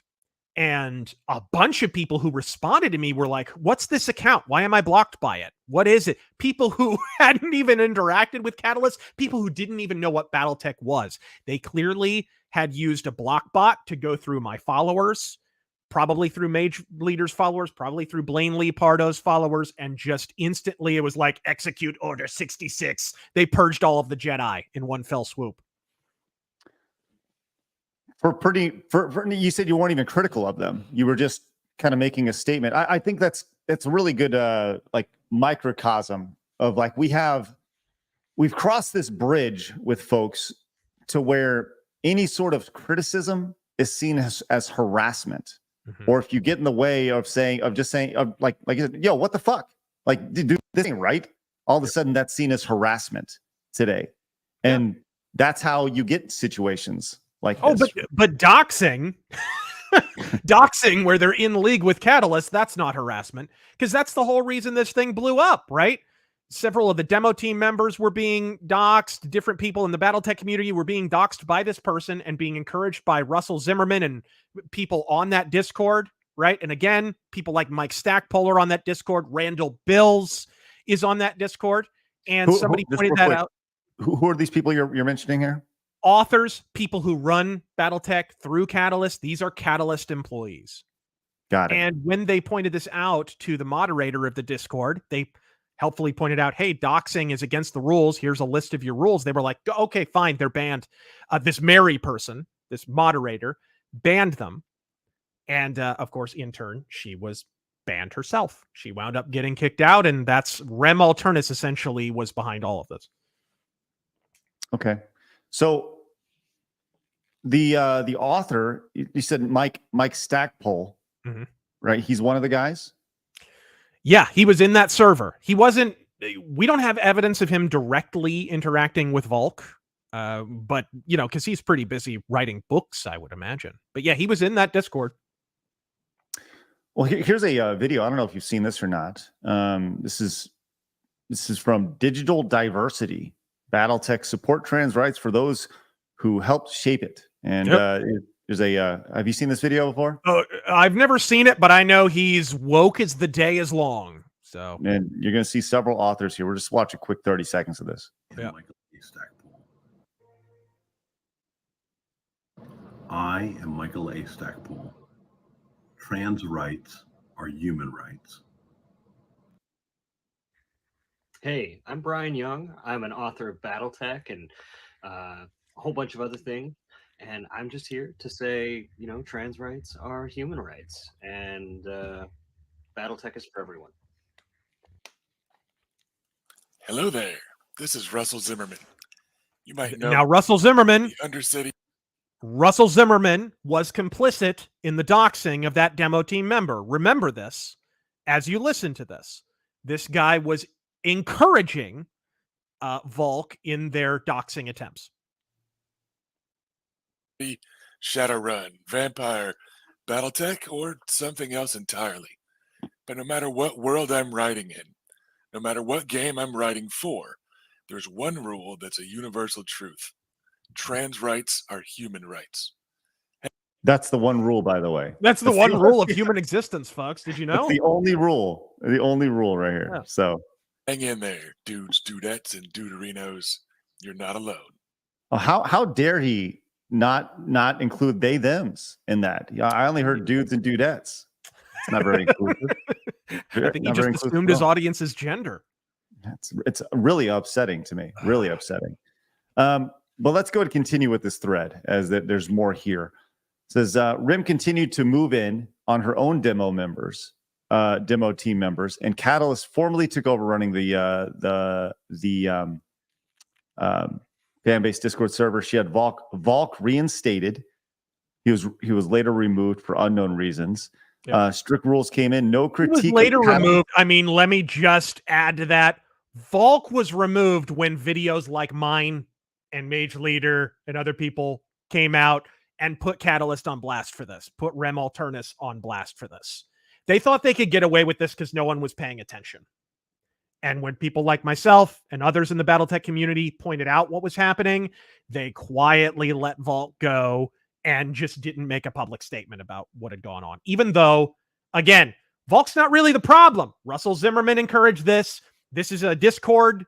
This Starleague Discord has Mike Stackpole in it. It's got Randall Bills in it. It's got Russell Zimmerman in it. It's got people who work at Catalyst and who were encouraging this person by association.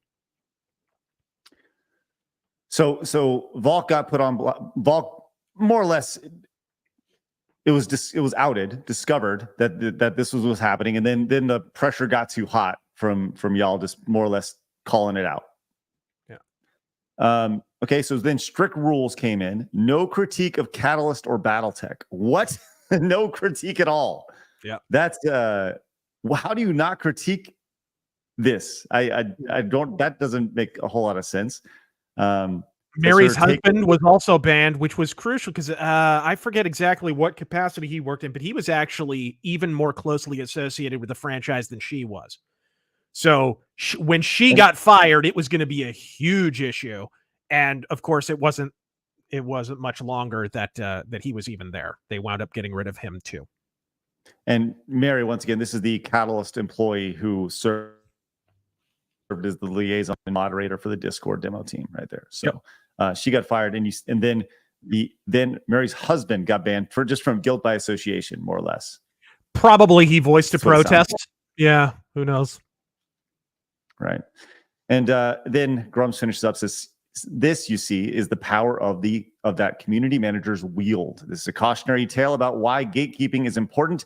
If you don't gatekeep, people like Rem will use it to invade your hobby and kick you out. This is why we fight. So that's kind of where things are at right now. Razor, has anything progressed or changed since that, or is this a lost cause for those who are? Well, the latest is OtterPops. They're now moving on to people who are even neutral in this situation, just because they're not towing the line. I read this as the death throes of a company that are. This is a huge mistake on a lot of levels. The biggest one, of course, is that Battletech is basically on life support in a lot of ways, in that it's a lot smaller than Warhammer, so they can't sustain as much damage as Warhammer. Games Workshop is a much larger entity now. They weren't at one time. There was a time FOSSA were way bigger, right? But today they have to rely on Kickstarters. They're relying on crowdfunding to fund their games. And I don't see how over the longer term, they've now had a couple of Kickstarters that weren't funded, not Battletech stuff, but other stuff. They tried to launch other games and whatnot. I don't see them being able to sustain that. Look, I know how much I was paying per year on Battletech. It's more than I care to admit. I know that they can't afford to lose a half dozen people like me that were spending that kind of money on this hobby, on new Battletech stuff. And I know they've lost at least that. If even a half dozen people like me, people who are spending as much as I was on the Battletech hobby, if they go Splitsville, Catalyst are going to be hurting. I think they are feeling the heat. I think that's really what it is. They're beginning to check their pocketbook and notice that this is starting to affect their bottom line. And that's why a lot of this stuff is, I noticed they made a statement that was kind of thinly veiled at people like me who made videos about, hey, do you want to play Battletech, but you don't want to support Catalyst on account of their swollen inflamed cunts? Yeah, well, here's a video on how you can continue to play Battletech without funding absolute gaping assholes. And that really, they made kind of a thinly veiled statement about videos like that. And indeed, anytime my video, which is called Support Battletech, Not Catalyst, anytime it's been posted anywhere, they immediately remove it and ban the person who posted the video. I think, this might be a little bit of an egotistical statement. I don't mean it that way, but I think that video and videos like it were one of the catalysts for this behavior, is they recognized that now some of the fans were in open revolt against them. Right. Well, here's the video. If anybody, we'll make sure to link that in the description. 50,000 views. That's definitely a worthy of drawing some ire and attention. So what's next? Is this something that can be solved? Is there something that can? I mean, really, is this one of those things where the company just needs to be gutted from the inside out and then start over, or is this something that will never change? I mean, at the end of the day, I think this is a company that they're licensing a franchise that has survived worse than them. That they picked a terrible franchise to do this with. That's why I made that video. And one of the points that I repeated therein in Battletech, you don't need to buy anything new from the company in order to play Battletech. Anything can be a mech on the tabletop. And by the way, that's specified in the actual source books if you buy them from back in the day, even in the new ones. You don't need to buy the plastic models. You don't need to fund these people. You don't need the new source books. This is the worst franchise they could have possibly picked to go this way, because we don't require Catalyst's endorsement to play this game. This is a completely fan-driven franchise. It really is.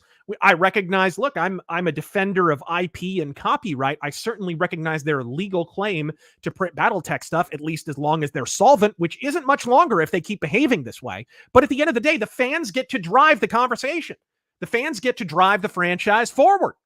And they're essentially trying to dictate to the fans what they're allowed to do. That might fly in Warhammer. I think there's a lot of cope going on in the Warhammer community, frankly, from people who are like, well, we can just drive the franchise any way we want. Not really. You've been conditioned to buy all the new armies. And unless you buy all the new armies and all the new stuff, you're not really playing Warhammer. That's a problem. That's a legit, maybe insurmountable problem with that franchise. That is not the case in Battletech. If you want the ideal battleground in this culture war, it's Battletech.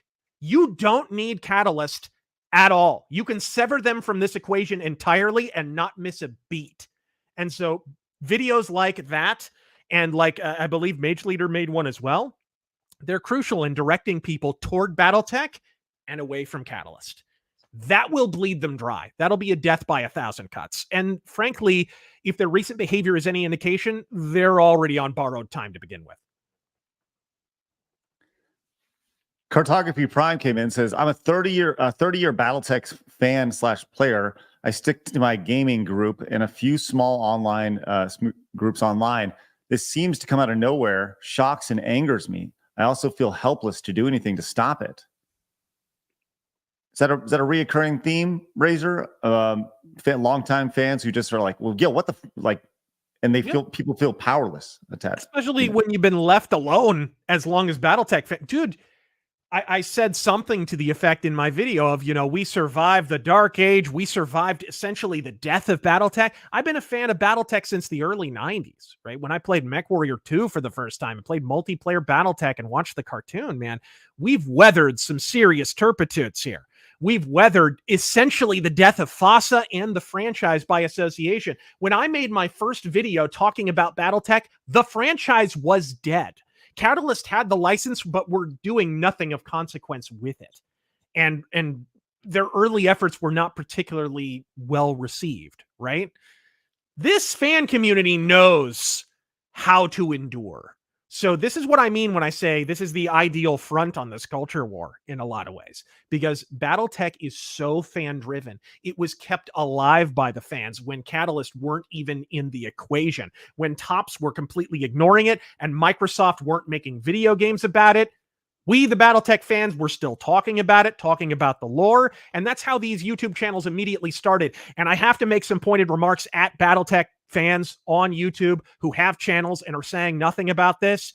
You built your livelihood on this, knowing that you helped sustain the community and that the people who now are being canceled helped you to sustain that community with it. You are a cowardly cunt if you are saying nothing right now, especially if you know those people and you know them not to be neo-Confederates, know them not to be neo-Nazis. You are culpable by association. Get off your ass, dislodge your thumb from your dumper, and make a statement, you gutless cowards. Anyways, sorry. Hey, man. Love it. Love it. And Blabs, that's a good stopping point for that video right there. There it is right there. All right, let's get to some super chats here. You guys obviously have a lot of thoughts on this. We're going to start at the top. You guys, your support's been outstanding today. We have direct donations. We have super chats.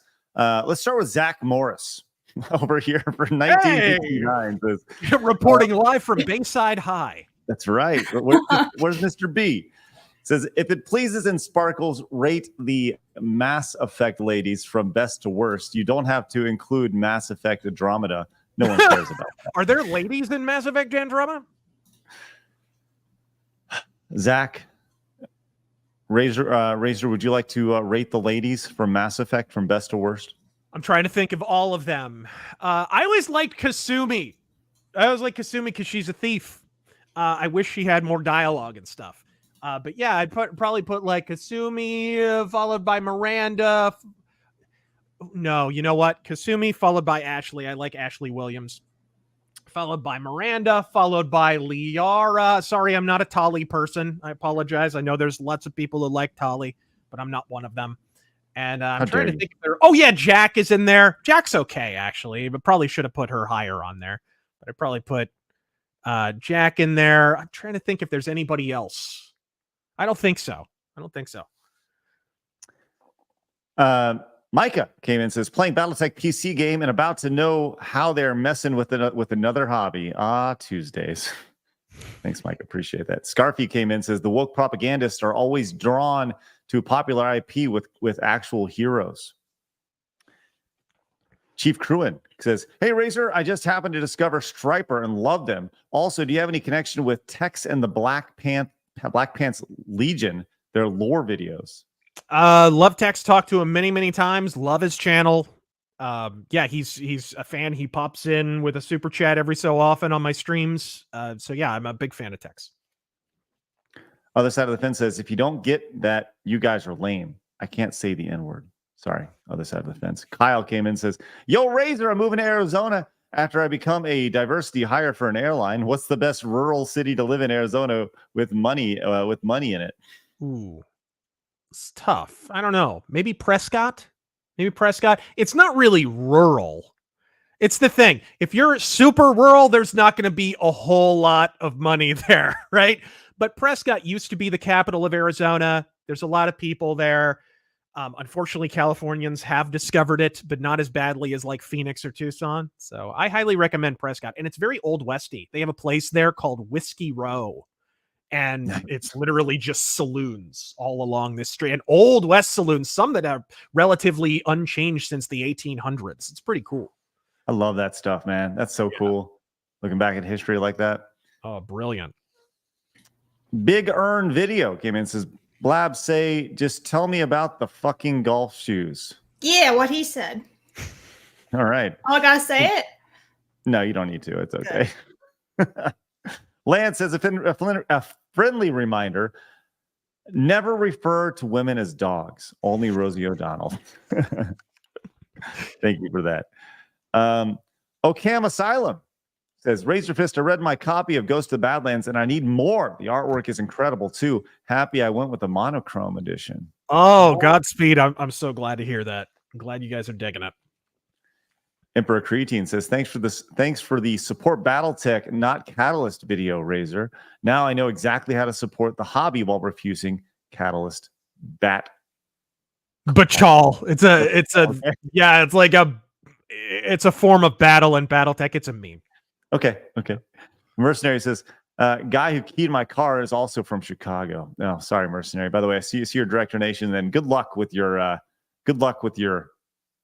insanity. That is your court case going on. Appreciate that. Shark Dentures says DuckTales Underoos Visibility Day. Make it happen. I may or may not be wearing them right now. It's fine. Tanushi came in and says, Razor, did you ever beat Return of the Joker?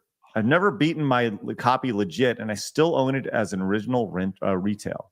I think I might have cheesed it on an emulator years ago when emulators first came out, right, on PC, when you started going back through those old games that you hadn't played in years. I may have cheesed it like with a save state. I admit it. I own up to it, unlike Darkside Phil. But anyway, so yeah, I did, I think, cheese my way through it one time. Extra Zero says, breaking, Microsoft and Activision announced Reginald Vell Johnson in Carl as Booty Clap Ops, soundtracked by Diddy. You know, Blabs had this in the run sheet today. Yeah. Didn't you, Blabs? Oh, the Diddy stuff? Yeah, that was sent to me from Extra Zero. It was the Carl Winslow, like apparently Carl Winslow got down with Diddy at a party or something? Yeah, It was 50 Cent. Wait, 50 Cent? I thought it was. Let me pull this up. Let's see. What? Yeah, 50 Cent baffled at rumors of Diddy having sex with veteran actor. Reginald, like Carl Winslow. Reginald Vell Johnson. Yep. Okay. I love Reginald Vell Johnson. He's America's dad. but he has been rumored to be gay as a daffodil for decades, and that wouldn't surprise me. There you go. Look at that. Ta-da.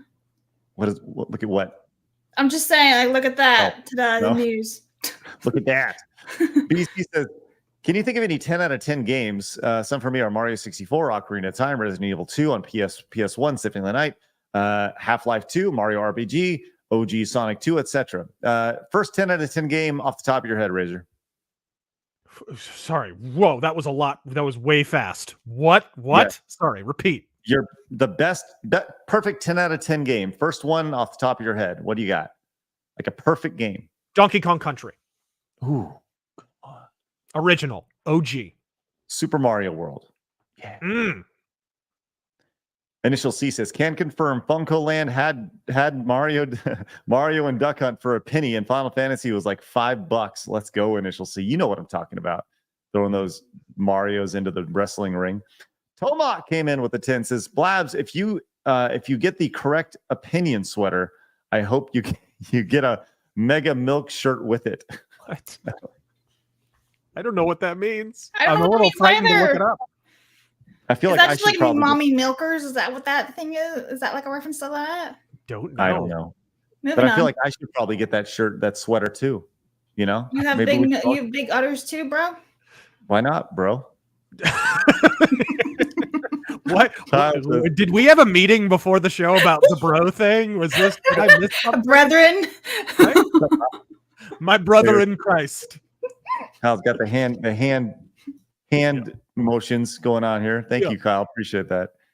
M Champion came in with a 199. Thank you very much for that. Mason says, Craig, just sound it out. Wrestle hog. There you go. All right, Wrestle hog. Wrestle hog. M Champion says, hey, Craig and Razor. Sorry. Go Braves. All right. Nice. I think the Braves are going to be pretty good this year. Jay came in and says, Razorfist, if you stop pounding gas dispensers, then I'll stop saying hello and move on to phase 2. Say hello to Gilbert Heretic. This is stay out of, not say hello. Huh? No, stop saying hello and move to what? I don't even know what's happening right now. He said Jay, stay out of Gilbert. Gilbert's a town in He Arizona. read like half a sentence and just put them together. I think it's a reference to getting recognized at the gas station. Yes, it is for sure. For the Emperor came in and says Xenosaga for PlayStation 2 had over 8 hours of cutscenes. Good God. It's a 60-40 ratio right there. Zach came in and says it's always okay to wait for the YouTube port of first-party Sony games. It's true. It is a port. Thanks, Zach. Appreciate that. Uzi Patrol says, hey, Razor, could you do DJT threatening to invade the Capellan Confederation? Never trust the Capellans. The space commies have got to go. We are going to build a space wall, and House Liao is going to pay for it. Believe me. Believe me. Thanks, the believe me part is just so good. So good. Unpotatoed salmon came in and says, Razor, what's your opinion on the use of nuclear ordnance in Battletech tabletop? Depends on who you're using it on. If it's Capellans, I mean. Spurgy Strongman says, not to derail the Battletech conversation, but what are y'all's thoughts on the new Kingdom Come Deliverance game coming at the end of the year? I have not heard of this. Jesus Christ be praised. I'm excited. I loved the first one. Did you ever play it? No, I have no idea what that is. What is that? Medieval open world RPG. Just medieval, mind you. Not fantasy, not whatever. Imagine Oblivion, but you're in the Middle Ages. That's it. Just in the Middle Ages. Masterful game. Fantastic. Dr. Bonsai says, I got my Battletech Kickstarter canceled because I made a joke about Catalyst Game Labs using slave labor in China. Worth it. Rimdog says, Blabs, you don't look at me in that tone of voice. Don't you look at me in that tone of voice. Sorry, Rimdog. Okay. Yeah. Jimber Jamber came in and says, if you want to make Battletech more inclusive, all they need to do is add a self-destruct function for when the game gets too hard. There you go. Captain Zach Beard says, Mech Warrior 2 soundtrack is still one of the greatest ever. It sure is. Tunushi came in and says, did Renegade Legion ever manage to become anything? I remember playing the Space Dogfighter sim back in the day. Never got far with it, though. Who knows? Uriah says, this is why people need to gatekeep their hobbies. True. Well, and I made a video many, many moons ago when the Blaine Pardo stuff initially happened that was called It's Time to Gatekeep the Gatekeepers. Because it's not even a problem of gatekeeping the hobby. You need to gatekeep people who begin to use gatekeeping language. Because these ideologues enter the hobby by behaving as gatekeepers, right? So it makes them easier to identify, I argued. And we have done that in a few instances, actually. But Uriah came in and says, this is why people, once again, sorry, Uriah. Lancer says, Robotech greater than Battletech. Love your channels, by the way. Thanks, Lancer. Appreciate that. And what is this? What is this? What is this? What is that? Yeah, just what you doing over there, buddy? Just felt a little twinge in my shoulder. That's all. No big deal. Open Maw Productions says, Robot Jocks, the best Battletech fan film ever made. Much love to y'all. You guys rock. Dude, have you ever seen that movie? Oh, Robot Jocks? No. Yeah. Dude, it's made by the same people who made the Puppet Master series. So it's like, cool. Yeah, stop motion giant robots fighting each other in a post-apocalyptic future. It's freaking great. Fun. Other side of the fence says, Craig, what's your favorite game? Depends on the genre. I obviously love Mario. My current favorite game is probably Apex, but I haven't played it in a good while. I'm good at Apex, very good at Apex. But you know, I like Helldivers. But all-time favorite game, yeah, Mario World for sure. Revan Norris came in and says, Razorfist, the Tarian Concordat is superior to your backstabbing Merrics. Never trust a Merrick. The greatest threat to a Merrick is a Merrick. I don't even know what I said. You were going all Max Headroom on us for a second there. That's what it sounded like, yeah.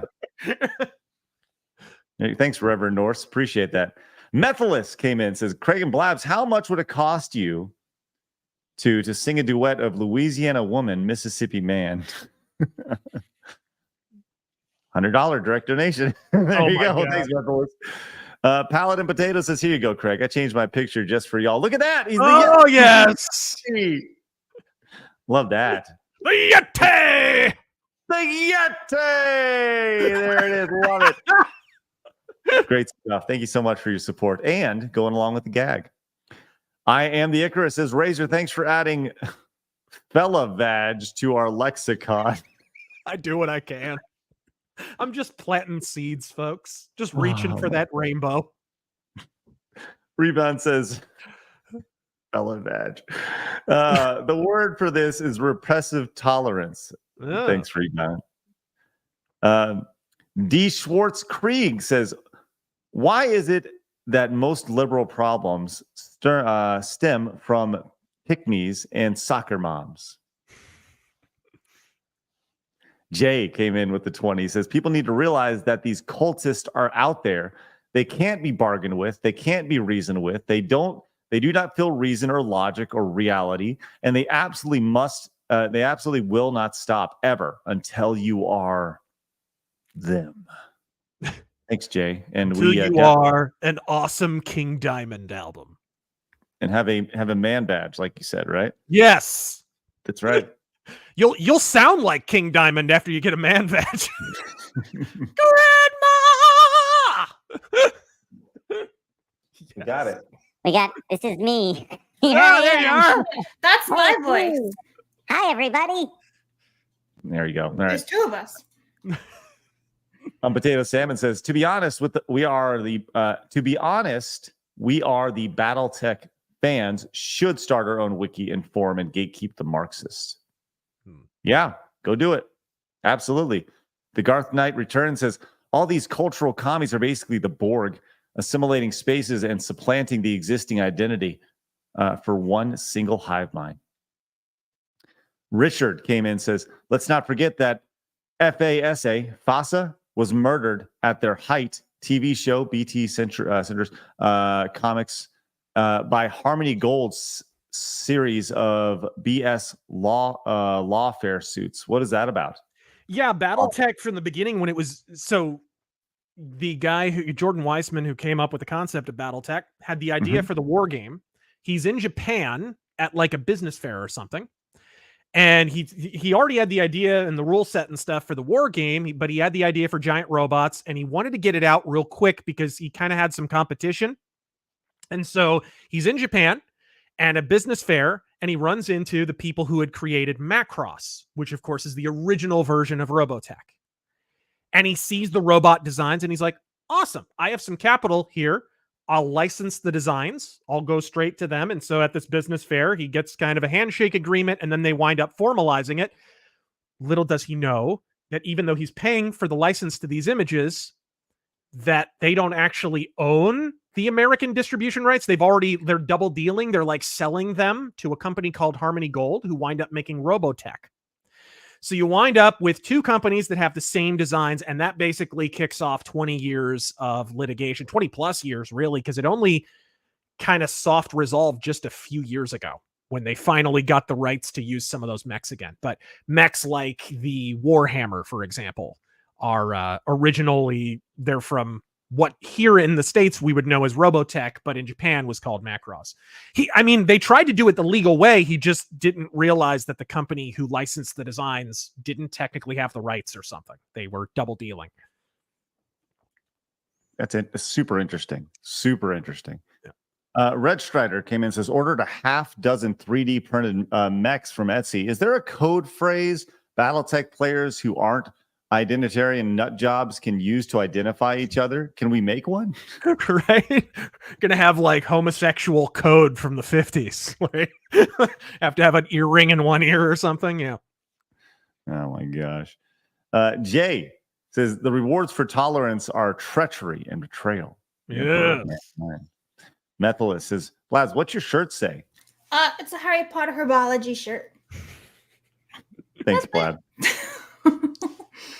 Zen says, to my main man, Razor, enough respect. I got the 3D printer on speed dial. Good man.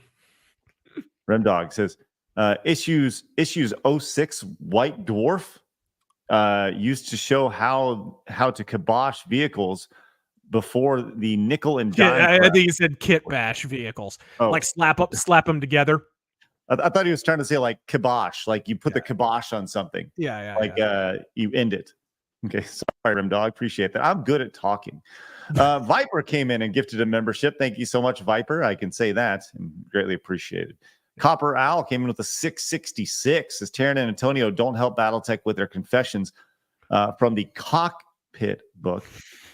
Talk about Black Tonight. Sorry you had to learn this way, Blabs. I'm sorry too. Right. Arjex came in and says Rex best girl. Yes. Scarpy. They don't care about money. They care about you. Thanks, Scarpy. Viper says a 2-hour Razorfist episode. Let's go. Yeah, we're digging deep today. Zedekiah says, gotta love when leftoids use death of the author to worm their way into a franchise, then become lore purist when they get the reins. Right. Yep. Nash Thunderclap came in. Says, will the next be in wheelchairs now? If so, I need AI art stat. A giant mech warrior wheelchair. I think we can make that happen. Hold on. Let me get on that real quick. Blabs, you go ahead and keep reading these real fast while I get up some AI art. Okay. Elite Nia says, speaking of Dark Side, Phil, who's that? The autoplay features Sony Patent. Phil would find a way to screw even that up. True, but who's Phil? I don't know Phil. I don't know who this DSP guy is. Emperor Creatine says, these cleaners, they're not studying their best. They have to go back to their star systems. We're going to build a wall around the inner sphere and make the Capellans pay for it. Capellans pay for it. Believe me. Thanks, Emperor. Mercenary says, I can't wait for the insanity to end. I pray to God. Thanks, Mercenary. Orthodox monks. I've encountered there is no real life politics in X game bullshit while calling it out now to not interact with them anymore. It's pearls to swine. Yeah. Thanks, Orthodox monks. Shane became member for 2 months and says, I need a side-scroller's Helldiver stream. Do it! I'd have to carry Craig. Get the hell out of here. Now, if we had a Hunt Showdown stream, you'd just both die repeatedly. Probably. Have you played? Speaking of Helldivers, have either of you tried Marauders? No. No. Imagine if World War I never ended and it just got worse and worse until it went into outer space. And that's it. And you're in teams, and it's the same idea, extraction. You have to go in, loot stuff, kill people, accomplish an objective, get out in your spaceship, and extract. And that sounds like fun, actually. It is a lot of fun. It's a lot. It's on Steam? It's kind of like submarines in space. Really cool game. Yeah, it's on Steam. Sweet. All right, look into it. Max wants to know, Carl Winslow was rumored to be light in the loafers with P. Diddy. Thanks for shattering my childhood, Razor. Gonna order colored version of Ghost now. Hey, thanks, Max. The version of color. Thank you very much. Yeah. Matthew, how great is Judge Dredd? Dredd versus Death. I am so glad I voted for it on X. What a great game, dude. I don't understand why Rebellion are not making new Judge Dredd games. I don't get it. It's by far their biggest license, but they're dicking around with Sniper Elite instead. Dicking around, finding out. Danny Boy, a self-destruct button in Battletech would actually be great for trans inclusiveness. I wasn't gonna say it, but he said it for us. Yeah. A for $10. Played a bit of Mech Warrior 2 growing up. I really loved Mech Assault on Xbox. I picked up the XCOM style Battletech turn-based RPG, but now I'm ashamed to play it given the state of the franchise. Thank you, A, for the 10. One time at Bandcamp, Razorfist, your thoughts on Mech Warrior 5 clans? It's another expansion for Mech Warrior 5. Go watch my Mech Warrior 5 review. It's almost a game. It's a video game, maybe. It's whatever. Piranha don't know what they're doing at all, and until they stop making Battletech games, they're not going to improve. From Nash's super chat, this is the Mexican wheelchairs. Yeah, I got it. I'm good. Here we go. Check these guys out. Look at these guys. Yes. Pretty awesome. There we are. That's cool. You got to work that into the thumbnail. That's great, man. I got more though, by the way. Here we go. Here's some more for you. There we are. These guys are great. I love the idea that they can't use their legs and that they decided to make these. Oh, that's so freaking. Yes. So funny. Anyways, there you go. Let's continue. Thanks, Nash. Good suggestion. All right. Okay. Frenchie, how Steiner would like to know where to send the scout lace. Lance. Yeah, Lance. He misspelled. Oh, Lance. All right, A Connor. group of 4 mechs in Battletech is called a Lance. I'm learning. Yeah. Connor, Warhammer and Battletech shall not fall. Great Britain flag. Thank you for the British pounds. Bolo. Razor, what's your options on the Northwind Highlanders? Steiner Scout Lance says, hello. Love the Northwind Highlanders. Crazy Scotsman in space. I love it. Zen. Razor, what is the best unit in Battletech and why is it the Legion of Vega? Also, the Blackjack is hot garbage and inferior to the Vindicator. Hansen's Rough Riders and How's It Feel to Be Wrong? Paladin, I had to go with the gag, Craig. I haven't had this much peer pressure since I was an altar boy. Oh, no. Sorry to hear about that. No, sorry, bro. Oh, Orthodox monks. If there's any new Warhammer anything lore articles, I'll just be like, oh, wow, new fan fiction, and move on to something else. Yep. Zachary, got into Battletech recently. I gravitated to Comstar and the King Crab Mech. I was very disappointed to see that Comstar was destroyed. Yeah, they got destroyed good. James, Razor, aren't you supposed to be asking Craig to chaperone a formal recording session for Blabs and Taryn? What the hell? I don't need to read that out loud, Blabs. I didn't screen this one, damn it. Moving on. Mercenary, I've seen things you people wouldn't believe. Thank you, Attack helicopters on fire. Yeah. And Robert came in with $50 and says, "This is depressing. I was re-entering the game after many years. I was looking forward to spreading the glory of Lewis communism of Capellan Confederation to the people of the inner sphere. This shows you how pathetic these woke idiots are." Well, like I said, you, you could support Battletech without supporting Catalyst, and I strongly recommend you do. Thank you. Robert, and thank then you very Bot much for the says, support.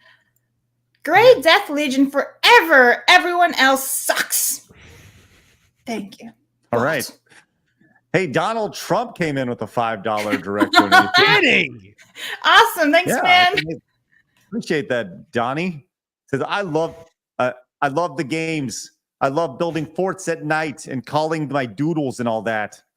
Calling my duties and all that. I'm the best gamer. But you know what? Actually, hold on. I'm going to put this in the private chat, and I would love for you to read this. Yeah, I was going to say, we need Raze to read that one. Okay. Let's see if I can get this here. Oh, hold on. Well, while you do that, let me read this one right here. Couple of years. Craig struggles against the concept of copy and paste. Yeah, struggles against the internet of time. A couple of years. Earth Siege, Star Siege, Mech Warrior. Changed my mind. They're good games, but I like Mech Warrior more. All right. I love the games. I love building forts at night and calling my duties and all that. I'm the best gamer, perhaps the best ever. I won't tell you what to Pokemon go to the polls. No, I won't tell you to Pokemon go to the coals. But if you're illegal, I'll tell you to Pokemon go get the hell out of my country. Believe me. That's pretty good. I love how he man. says country. I love how Trump says country. Country. Razor said cunt. John gave us the best clip about the autoplay feature was when Conan O'Brien was playing God of War Ragnarok, and he was complaining that he didn't touch his controller for 45 minutes. Oh, yes! I love it. When even a normie notices. John came in with the 5, says, for me, the cinematic games are fine if the gameplay is well integrated and good in between. Just gives me a great story. Just give me a great story in between my gameplay. Metal Gear Solid 3 and Final Fantasy 16 have awesome gameplay, so having a great story with that is cool. Final Fantasy 13, not so much. Yeah. Thanks, John. Speaking of like unplayable games with nothing but cutscenes. Game and Newfie came in with the 10. Says, just got home from substitute teaching and caught you live. Glad to see you back on Side Scrollers, Razor, and talking about Battletech, no less. My favorite mech is the Victor with 2 LB 10X ACs and 1 arm. No guts, no galaxy, and Godspeed. I think I did say all that right? I think you did. Yeah. All right, nice. And Sai Modem came in with the 5, says, my FLGS played a demo game at a con recently, and they were using vehicles and I guess INF, and didn't know the rules infantry. For them. Yeah, I figured it was infantry. And couldn't find them in the book. The booth also wasn't manned half the day. Firing the demo team was such a brilliant plan, idiot. Yeah, and they did that right before a giant convention too. Oh, like a giant there you gaming go. convention. Which is, they did this last time when they fired Blaine Pardo. They were about to go to, I think it was Gen Con or something. It was like the day beforehand. So their social media, they were hardly posting anything during Gen Con because they didn't want the blowback because everyone was talking about it. Just, oh, right. Man. Almond John says, fuck Mario, get Blabs on Ghost and Goblins. No. We got to get her on just the basics. You have to say you can't say goblins normally. You have to say it like Alex Jones. You have to Goblins. Goblin. Bronson says, Craig, random game to stream recommendation. Ape Escape on the original PlayStation 1. Games to sleeper. Use dual shock controls right to attack in any direction. Lots of fun. Yeah, it's good stuff. And my boy Rumble Rick asking about it. We tried the pin feature, which we now will. Thank you very much, Rick. Shane says, a great meme would be combining Warhammer and Paul Pelosi's house guest, for reasons. A different kind of hammer, I think. Ooh, yikes. Going back, where are we at here? Where's my thing? There we are. That was such a sad little drum. No one really heard it. It was like, Yeah. There you go. Alma John says, good old Funko Land before they became GameStop. Back when you walked in and they had every game system hooked up to play. You know it. That was great stuff. Blake came back, says, Craig and Blabs, you got it. Just got to say, I like your taste on boobies. Thanks, Blake. Bronsonite says, Bluebonnet subs. I'm guessing Bluebonnet subs. So let's see. Oh, he's saying good stuff. Thank you very much. Appreciate that. Joe says, I've been gaming since the 70s, and as a father of 4 with 10 grandchildren, I still insist that my grandkids beat a nostalgic game, Defender, Mario, Duke Nukem, before they can call themselves a gamer. Let's go, Joe. Good for you. Good for you. Treat them right. Bronsonite says, hey, can Razor have the Donald speak to Scrooge McDuck? Wait, can Razor have the Donald speak to Scrooge McDuck? Would they get along, or would they be rivals? Oh, no, they'd be. Well, I don't know. He got along with Vince McMahon. Maybe they crapped on similar women. I don't know. But did they got along? So he doesn't hate all billionaires. Just Rosie O'Donnell. Just Rosie. Torgo came in and says, concerning trans rights as human rights, I would encourage everyone to do a little research on the recently released CAS report in the UK and the WPATH file leaks. You'll understand why when you see them. yeah. Thanks, Torgo. They're basically Appreciate that. blocking like all these puberty blockers in the UK for children, which is a good thing because they have consequences. So, yeah. Jamaz just wants everyone to know that he was right. Thank you. Yeah. Good. All right. Elite Neo says, hey, Craig, have you ever really been far as hold on, Blabs, go read this out. I want to make sure I'm reading this correctly. Elite Neo, yeah, apparently this is some type of joke. Hey, Craig, have you ever really been far even as decide to use, even go, want to do, look more like? You don't know about this 4chan meme, bro? No, I don't even go to 4chan and I know this meme. What is this? It's a sentence that's deliberately worded retarded so you can't read it. Okay, well, congratulations. I did it. and when by I did it, I mean I can't at all. Yeah. Thanks, Elite Neo. Appreciate that. Eric says, Razor, have you heard the Timothy Seals Mech Warrior 2, a new Dawn soundtrack? Best reimagined soundtrack ever, in my opinion. It is bitchin' with a side of boss. Oh, wow. It's pretty good praise. Yeah. Methodist says, Razor, did you say you didn't like Blinded by the Light? Blinded by Light from Final Fantasy 13. Blinded by the Light. That's what I was thinking. No, not that. We're not wrapped up like a douche. That's right. Wrapped up like a douche. We don't like that song now. I like the song. I used to sing it in the machinery class when we were working on engines and stuff. I don't know why. It was just a thing. Zachary says, question, what 3 pieces of advice would you each give a 1995 coma patient that has recently awakened that may find himself a little confused? Go back to the coma. Yeah, you're tuckered out. Go back to bed. Here's a glass of milk, bud. Hey, it peaked, buddy. It peaked. Everything peaked. You're good. Just go back. Just go back. Oh, I have some memes. Well, hold on. It's one more. Clemson came in and says, Craig versus Maz, a reading competition for the Side Schoolers 2nd anniversary show. Seriously, the two of you would be so autistic. You'd be like, good friend. You'd be there for like 20 years. Beardo and I are supposed to be doing one of those streams eventually. So you're all autistic. Anyway, can I read the memes because they're beautiful? Yeah, fire away. Okay, so the first one is Lord of the Rings, the 2 tower tards, myself and Cloud. So that's beautiful. There we are. Wonderful. We have Razorfist transitioned on the right. There we are. Oh, wow. Beautiful. Look at that. Isn't she gorgeous? And then we have this meme right here. So this was me last night after catching the replay and witnessing Blabs' reaction. Expo fun. Blabs. Others will rally behind me to make this happen. Cloud Top. Her number 1 simp. The man deserves his own tard tower.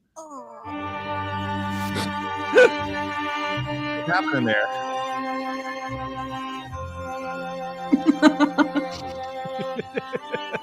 No, poor Cloud. Expo fun. Backward. And then we have another one of you transitioning, like twice Good. now. What is that from? You were on a show and they just There we are. Did they put up the wrong lower third on that show or something, Razor? I got no idea. Okay. So there's our little school bus. Razor's the driver. Yep. Good. Oh my! Look at that. Well, Let's go. Nice. We're not food, going to let but the we have- woman drive, Blabs. Yeah, that's true. Look at that. Who are you gonna pick? I actually made a poll on Twitter, Craig. I don't know if you've seen it yet, but let's look. Who does Stuttering Craig love more, Jake or Sydney? And 72.1 says Sydney with 43 votes so far. They're right. They're what? right. Yeah, they're right. I need to go vote on that. And Elite Neo came back, says, I sprang that one on Jeremy J and Beardo during G&G Daily. Couldn't resist. At least Blabs handled it much better than they did. Well, actually, you see, here's the thing. I'm educated and can read. That's all. Are you implying that I'm not educated? Well, you can't read, so guess not. Hey. That's okay. Yeah. Damn it. All right, let's get out of here. Razor, thank you very much for doing the deep dive today, man. I think this is it's a really good, it's important to do that. And it's great to hear that perspective from people who are really in. I like doing this with people who are really, really deep into the lore of the community and everything that's been a part of it. So thank you for sharing all that. Yes, sir. I mean, after you did the Warhammer one with Arch, it only made sense. Yeah, and we'll do this with other things like this. We did this several months ago, an Autistic deep dive into Gamergate as well, and we'll do it with Blabs and the Showgirls franchise. What's that? What? Google it, Blabs. See what Showgirls. Showgirls. Speaking of Zach Morris, 1995. I wasn't born yet. Got one more year to go. Yeah, that was the first time you saw Elizabeth Berkley's boobies. It's great. Yeah, all right, I'm not interested. guys, thanks so much for tuning in. Hit the thumbs up button on your way out. Genuinely appreciate you guys being here. Once again, go head over to sidescrollers.locals.com. I will be live over there tomorrow watching Lord of the Rings, The Two Tower. If you want to support over there, you can. If you don't, just make an account and you get notified and stuff. But if you want to support, use the promo code LOTR to get a free month. We'd really appreciate it if you guys did. With that said, guys, thanks so much for tuning in. Head over and pick up the brand new Ghost of the Badlands book. Go pick it up right now. The links are in the description. You can go support Razor. You can get up the paperback. You can also go and get the wonderful hardcover as well.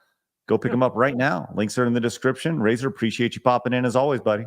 yes, sir. It's always a blast. Take us out, Even buddy. with Blabs. I know, even with Blabs, I know. Damn, I have the boobs. I help. You're welcome. I have the She penis. she sounds like the Shake and Bake commercial. And I help. I help. People are going to try to keep you down. Don't let them. You guys got a goal. Go get it. Razor, take us out, friend. Godspeed. Fatality.